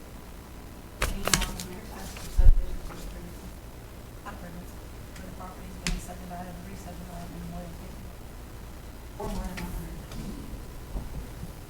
100. All right. We had a public hearing earlier today. I got a question. All right.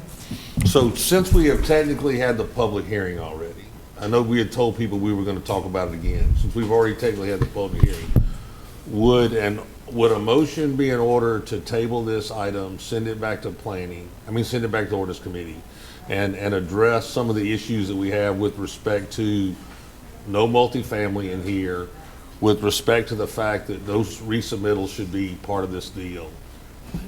With that, I wouldn't mind entertaining that, had you been the one bringing it, but Mr. Mack has been pushing for this. Okay, So I want to defer to Mr. Mack on this, because he's the one that has fought to bring this moratorium this far, and I want to, No, I'd like to vote on it tonight, please. Is that a motion to adopt the moratorium? It's a motion to adopt it, yes. Seconded by Mr. Gerald McMorris. Now, we're going to need to amend it. We need to amend it, right? We had a couple of ordinance committee meetings. We had a lot of, a lot of developers and real estate agents in those ordinance committee meetings. We had, residents of Livingston Parish in those.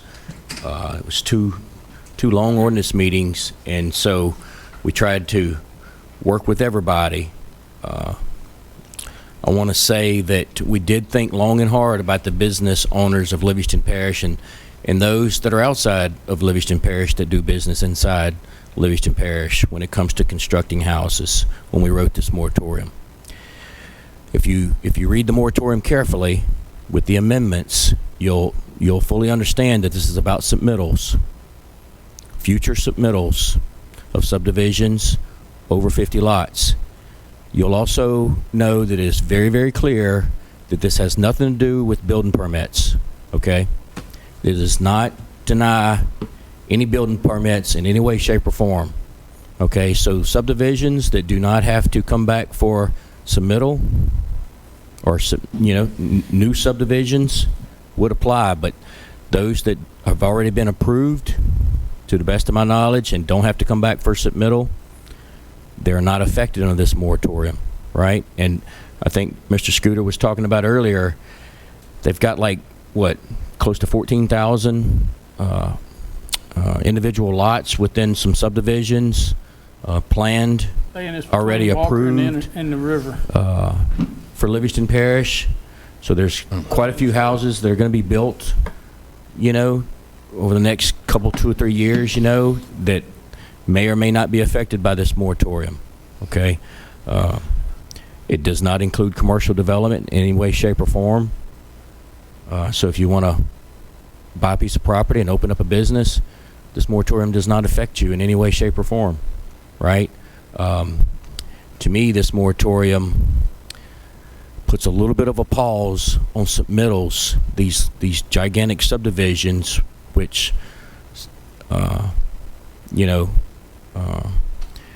it pauses that while the council works to enhance and strengthen the zoning ordinances and the development ordinances in Livingston Parish, and I think that's desperately needed.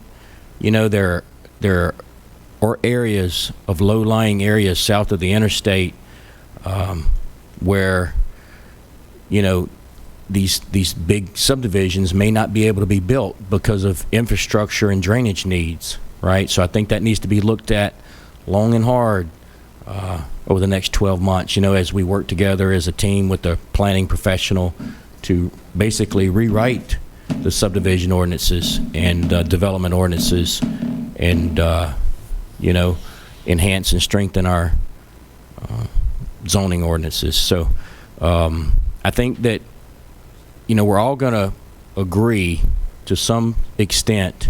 I'm almost finished, Gary. I know. I just was going to get her to fix it so we could put our request to speak up.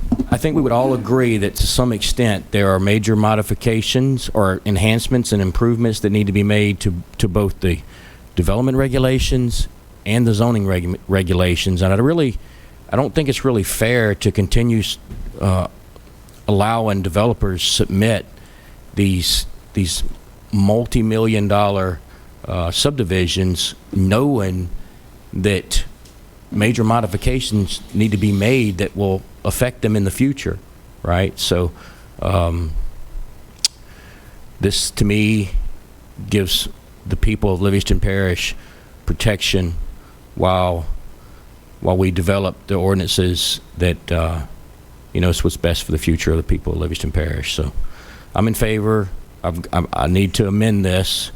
I'd like to read those amendments. If anybody else wants to talk before I do that, I'm perfectly good with that. And I just want everybody to know that this is nothing personal here. I respect everybody's opinion. There's pros and cons to this. I just believe that this is what's best, and I think that we need to go ahead and take action immediately to get this in place. So Anybody else? Want to read the amendments that you want to make? I can. Does somebody else want to talk first? Let's talk about some other issues we got before we get into the amendments, because it's going, once we get into the amendments, we need to move forward. We probably need to talk about it and about, there was some concerns we talked about at the meeting that aren't addressed in amendments. And there was some, you know, information coming from members of the ordinance committee that need to be addressed on here that had not, we agreed on some amendments. I got no issue with that, but I think there are other issues with this thing that need to be brought out. And that's all I want to talk about before we read through all the amendments. Okay. So you want to make a motion, or what? Yeah, I want to make a motion to amend the I guess you don't have to say introduced ordinance, but to amend the ordinance. To adopt the MOR with these amendments. Yeah, we're going to, well, no, you got to amend it first. So the motion is to amend it, right? So. You want to make the motion to amend it as this document's written in this, that we have right in front of us? Yes, the blue non-striked amendments, it's what's valid, basically, in the moratorium. Do we have to read each one specifically in order for this to be valid? I mean, I don't mind doing that. I don't think it'll take very long. It's really sort of short. We struck out review and approval. You know, that was discussed in the ordinance committee meeting.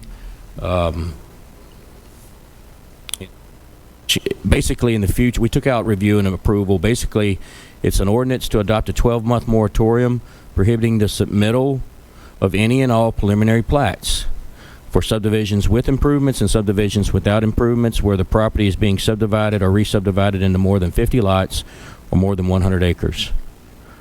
All right.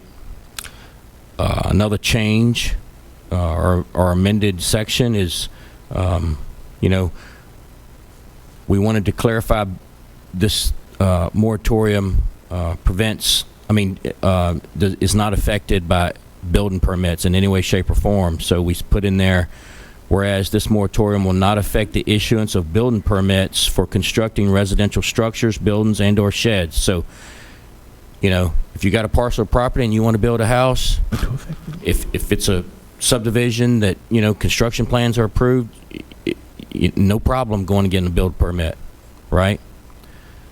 This moratorium, whereas this moratorium will, another section we modified, we added, whereas this moratorium will not affect subdivisions with improvements and subdivisions without improvements in which public officials have signed and approved construction plans, right? So if there was concern that if, you know, construction plans had already been signed and you had already started construction, that you were not going to be able to get a building permit and you were not going to be able to continue with your subdivision. That's totally not true. To me, this clearly states that if public officials have signed and approved your construction plans, you're good to go. This is about submittals, right? If the law requires you to come back and resubmit, you will be affected, okay? We added the section that basically said, whereas this, we wanted to clarify this. We wanted to make sure that everybody fully understood that this had nothing to do with commercial developments, right? So it says, whereas this moratorium shall not affect property being developed for non-residential use. So it does not affect any commercial business in any way, shape, or form, right? We wanted to make sure that everybody knew that building permits on non-residential use, commercial developments are not affected in any way, shape, or form. It basically says, whereas this moratorium shall not affect the issuance of permits for non-residential use, period, the end. Now, it does have some other stuff in here. We added, be it further ordained, but basically it's the same as the whereas statements above. Do we need to reread that too in order to make this a legal document, Sandy? Okay, this is short and sweet. Where it says, be it ordained as follows, that there is hereby enacted a moratorium to adopt a 12-month moratorium prohibiting the submittal of any and all preliminary plats for subdivisions with improvements and subdivisions without improvements where the property is being subdivided or re-subdivided into more than 50 lots, more than 100 acres. In addition to that, we added, be it further ordained, this moratorium will not affect the issuance of building permits for constructing residential structures, buildings, or sheds. And then the last change I think we made was, be it further ordained, this moratorium will not affect the will not affect subdivisions with improvements and subdivisions without improvements in which public officials have signed and approved the construction plans. I think that's all the amendments, and so there is one more.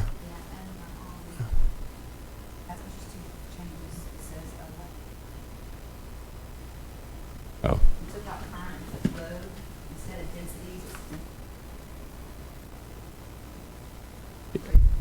Yeah, did everybody hear that? Let me repeat that. Yeah.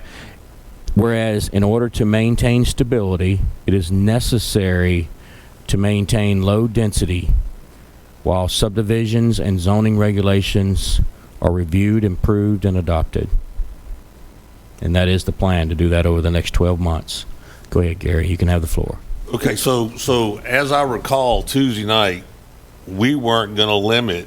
We were going to limit this to submittals, and if a developer had made a submittal, as a developer, if he had made a submittal and gone through the process, we weren't going to stop his construction plans from being signed. But this moratorium right here absolutely says that the only thing that if you got to have construction plans signed for it not to be effective. That's what it says. It says this moratorium will not affect subdivisions with improvements and subdivisions without improvements in which public officials have signed and approved the construction plans. Basically, well, Gary, that basically says that if I don't have a set of signed construction plans, that this moratorium affects me, and that was not what we talked about Tuesday night. Well, let's strike that from the record. Okay, hold on. I don't mind. Excuse me. Who is that out there? Sorry. Yeah.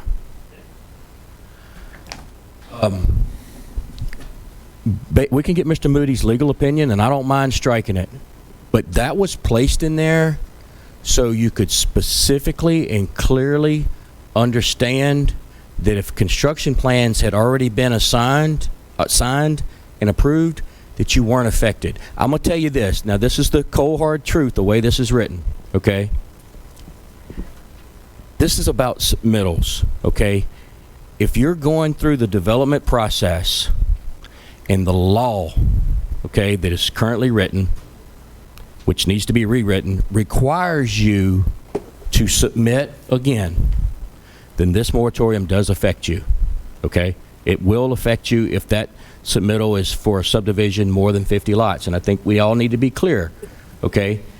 Now, if, Gary, the way this is written, and we can get clarity, if you do not have to come back and submit again, you are in no way, shape, or form, no matter where you're at in the process, going to be, this moratorium would not apply to you regardless of the size, of the subdivision. Okay, so that is the way this is written, and that is the intent. Okay. So I guess my concern is that we all were aware when we passed 125 that we stringently tightened drainage regulations. They were tremendously tightened, and so every submittal that doesn't have set of construction plans signed is having the new 125 guidelines applied to them. There is no way that those old preliminary site plans, there is enough room to put a retention pond in under the new guidelines without reducing lots. So therefore, other than about one or two subdivisions that have already had submittals made that don't have signed construction plans, they're going to have to come back when their drainage impact studies are done if they're having to do their studies under the new guidelines. And that's why we talked about and you had developers come up here and talk about the changes with lot numbers. If there is a reduction in lots, then I feel, I don't know how everybody else feels, I think if there's a reduction in lots, then 125 should be amended to eliminate resubmit. Other than that, I don't have a problem with a resubmittal starting over. But if I'm making drainage improvements to an area and I'm reducing the outfall by 20%, at a 10, 25, and 100-year storm, I'm having to dig a huge retention pond. I'm designing a subdivision with a 25-year inside now instead of 10. I'm having twice as many inlets and twice the size pipe inside a subdivision. If I got to lose a lot or two, I should not have to start the process over, and this moratorium should not negatively impact me when I've spent all that money. That's all I'm saying and look, I'm not spending money. I don't develop property. I'm just saying from my point of view, looking at it from what is fair and what the intent we had back in the day, I have some concerns about that. Not to mention that I still am not crazy about the fact that we don't have a schedule tied to this moratorium. Start off with, I don't really think we're on legal footing to go past our term to begin with. Secondly, I think that we need to have guidelines set forth. We need goal A, B, C, and D. We need to identify the goals that we have. And then after we identify the goals, we need to put forth a schedule, and it needs to be tied to this moratorium. And thirdly, we talk about in this moratorium density. We talk about density, right? There's nothing about 50 lots that deals with density. We talk about low density. I can put 50 lots on 15 acres. That has nothing to do with density. I can put 200 lots on 200 acres and be less dense, but we're going to limit the number of lots. That's an arbitrary number. Yet we don't have multifamily in here, which has a heck of a lot more density than a regular subdivision has. So how in the heck can we leave out multifamily developments in this moratorium, talk about we're trying to improve and maintain low density, and then talk about a 50-lot subdivision and not tie it to any density level, and not have it tied to anything else? That's Gary, why I need to, let's go ahead. There's a lot of issues with it. That's why I think you've said that. We had a motion by Shane. Is there a second by Mr. Delat? I want to make a substitute. Okay. I want to make a substitute motion to defer this, send it back to ordinance, and fix these problems. Is there a second? Second by Mr. King. So let's call for the substitute motion to defer this till ordinance committee. Send it to ordinance and work the problems out. All right. So Let's call for the vote for Gary Talbert's motion. No. Yes. Yes. To send it back to ordinance. Yes. Oh. Yes. No. No. All right, let's go to Ms. Sandifer's Mr. Mack's motion to adopt the moratorium. Well, now, we got to vote to amend it, right? Did we vote to amend it? We made a motion, and we talked about, You need a motion to amend? I made a motion to amend. We need a second, and then we got to vote to amend. Second by Ms. Sandifer. I want to make a substitute motion to amend. Same one you made earlier? No. I want to make a substitute motion. I want to make a substitute motion to strike out subdivisions with improvements and subdivisions without improvements in which public officials have signed and approved construction plans. I think that needs to come out. And I want to add multifamily developments, that multifamily developments are part of the moratorium. You okay with that, Shane? I'm totally okay with that. And I want to change. Now, I will say this. Let me just say this. I was trying to keep this one simple in case it needed to be lifted, okay? But I guess you can vote to change it in the future.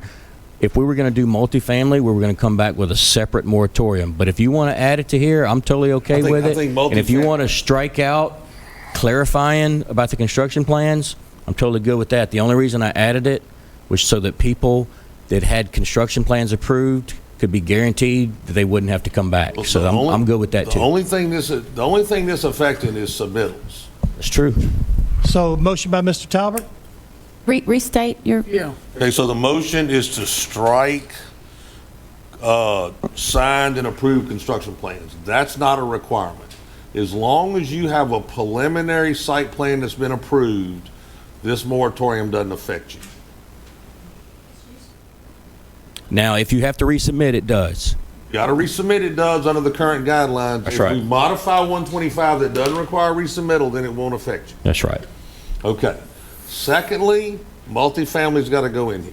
That's cool with me. I'm going to tell you what, I'm not crazy about the 50 lots and 100 because I think they're arbitrary, but I don't think there's the votes to make it 0 and 0 and make it commercial, so I'm going to make just those two amendments. Is there a second to Mr. Talbert's substitute motion? I'll second it. Second by Mr. Mack. Yeah. Yes, we're getting ready to open public We have a input on- motion and a second, so now would be time for discussion. Did you want to say something, Ms. Sarah?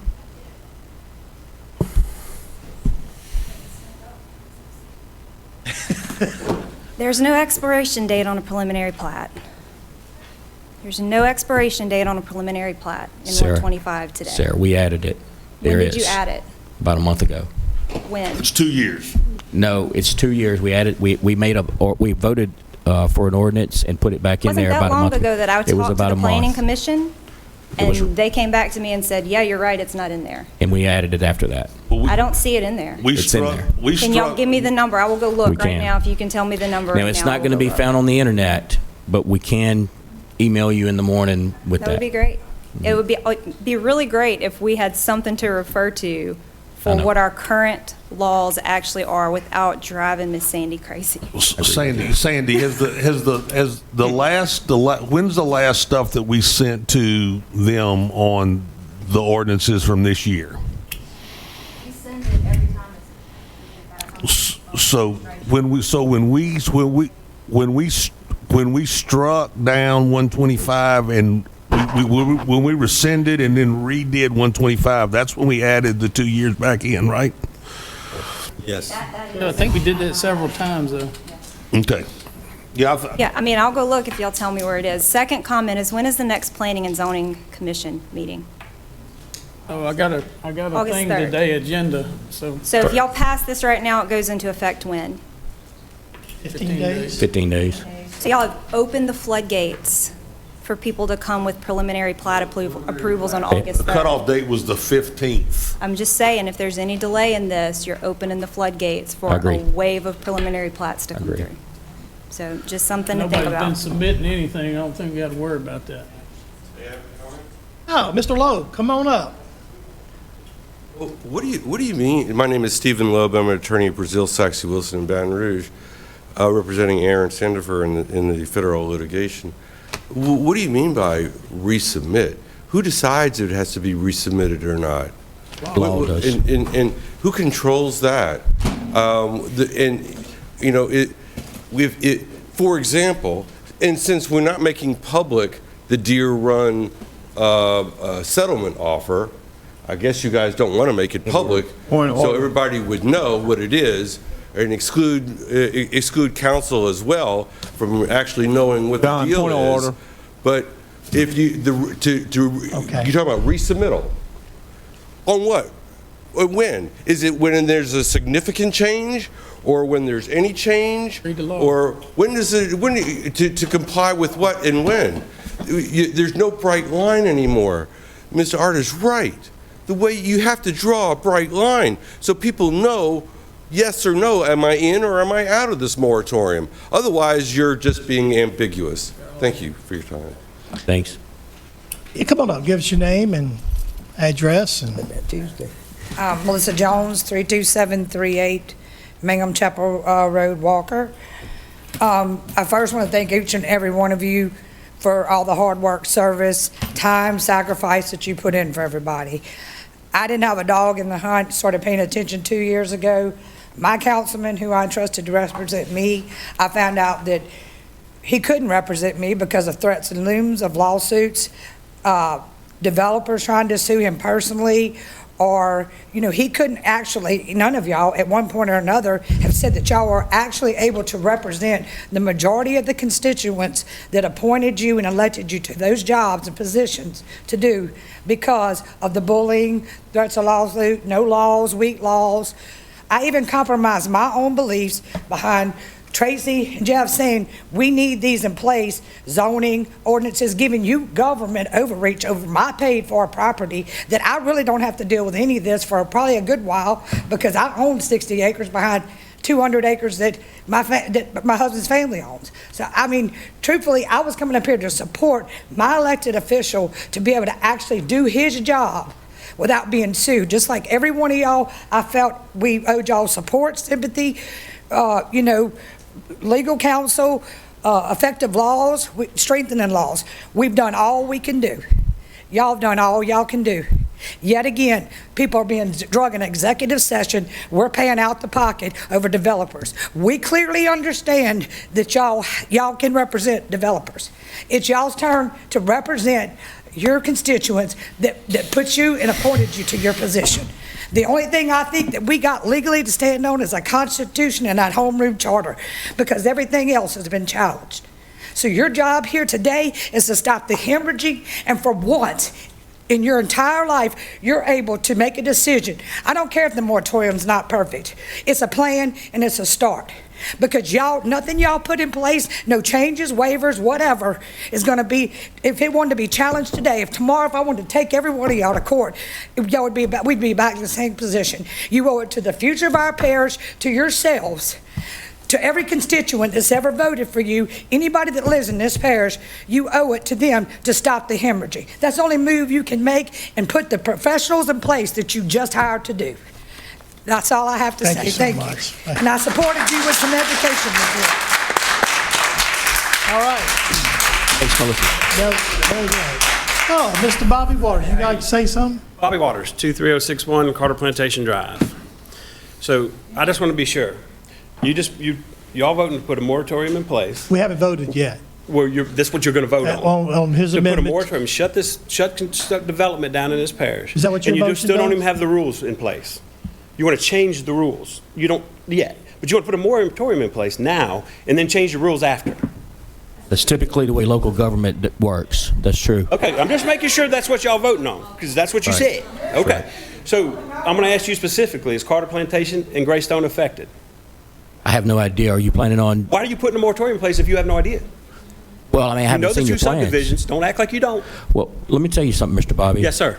This is a 12-month moratorium, and what I can tell you is if you give us the opportunity to fix some of the major problems you have, it will benefit you when you go to develop Carter Plantation, because you won't have to come back for resubmittals, and you'll have a game plan in a set of rules that you can truly follow, and it benefits everybody. We need to go fix these things before you submit something that don't work for anybody, including yourself. Y'all been here 4 years. That's you could have true. did this in the last 4 years, but you didn't. We've So never you're gonna had change the rules that's at the end of the game. We've tried, but we've never had a professional planner work with us to help us fix these problems we got. Hundreds of thousands of dollars that I've spent on construction plans for land that I own.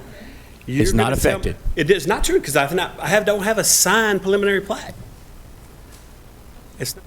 No. Whoa. I don't have signed construction plans. But I've spent a lot of money with McGlynn, spent a lot of money with Fairburn. If the law, And I come back here, and y'all can say, sorry, no soup for you.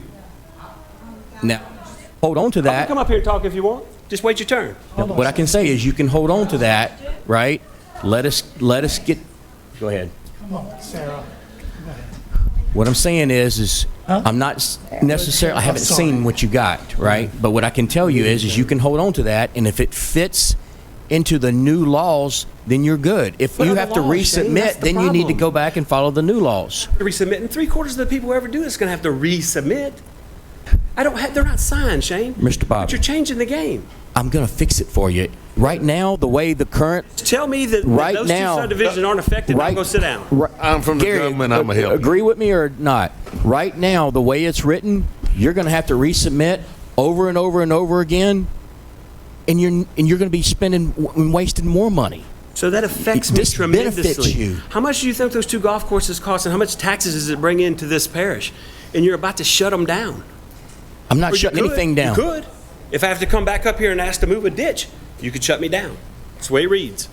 It's not what you're saying, but it's That's the way the way it the reads. law already reads. Sir. Yes, it does. It does. Does It not. does. Does not. On your amendment. Okay, you're on public record. Does not. You're changing it. You're changing it after the fact. If y'all vote on this vote on your to do amendment. this tonight, If you you don't are have not to, doing what you put up there to do. if you don't have to. Can't change the rules at the end of the game. Y'all got 3 months left. Let the next council deal with it. So, That's what y'all for. What's going to happen in 3 months? So, All right, Bobby, Mr. okay, Bobby. let's go, okay. I'll be done. Hey, That's Mr. Bobby. fine. Did you have anything else you Yes, want? sir. Hey, so, we hired this professional planner zoning guy, right? And we hired this attorney to represent everybody up on this council. I sat in 3 meetings with each one of them and got recommendations how we need to move forward with our parish. Should I take his advice? Or am I wasting your money and my money hiring this guy to represent us? Who hired him, and how do we know he's the best? Y'all voted on that? That's all, that's the question I And he had. said put a The parish, moratorium? the people with the parish, the people with the state hired this And professional. so he said put a moratorium out. So we can fix everything that's broken. But that professional said put a moratorium out? Yes, Yeah, he did. it was his advice. it was a tool you can do. Y'all gotta do what y'all think y'all gotta do. Well, can I say something? What about all the people who spent all this money, not just us, going to getting to where they're at, and then now y'all are gonna put a moratorium out there? Why don't you fix it first? Then do it. Why are you doing it? Let the professional finish. Let him do his job. You hired him. Let him give you all his recommendations and say, here they are. This is a finished product. Now all the developers, now they know the rules they're playing by. You're changing the rules in the middle of the game. It's not fair. You're not doing what you were put up there to do. That's just my opinion. Thank you, Mr. Waters. All right, let's see. Tracy Girlinghouse had a comment, I believe, and then we'll. No, I just wanted to say, look, we hired a professional to help us with the zoning. We also hired an attorney. And in my mind, in my experience, they're giving us conflicting marching orders on what we should and shouldn't do. The attorney says that, hey, if you're zoned, you're good. Well, the professional says, he's leaning more like, yeah, you can do that, but it would be better to scrap it all and start over. This is just what, I'm just letting you know what's being said. Yeah. I can tell you, like, my district is zoned. My district is owned, and that coupled with the rules that we put in when we changed, was it 125? That's strong enough. I don't need a moratorium in my district. Amen. Plain and simple, I don't. Well, no, because everybody up here had a chance to zone their district, and some haven't. And I can't do their job for them. I cannot do their job for them. I know. Okay. To tell us, mine's ready to go Send it too. to planning, send it back, so. Okay, we have a substitute motion by Mr. Calvert with those exceptions. Steve, did you get all that? So We're gonna strike out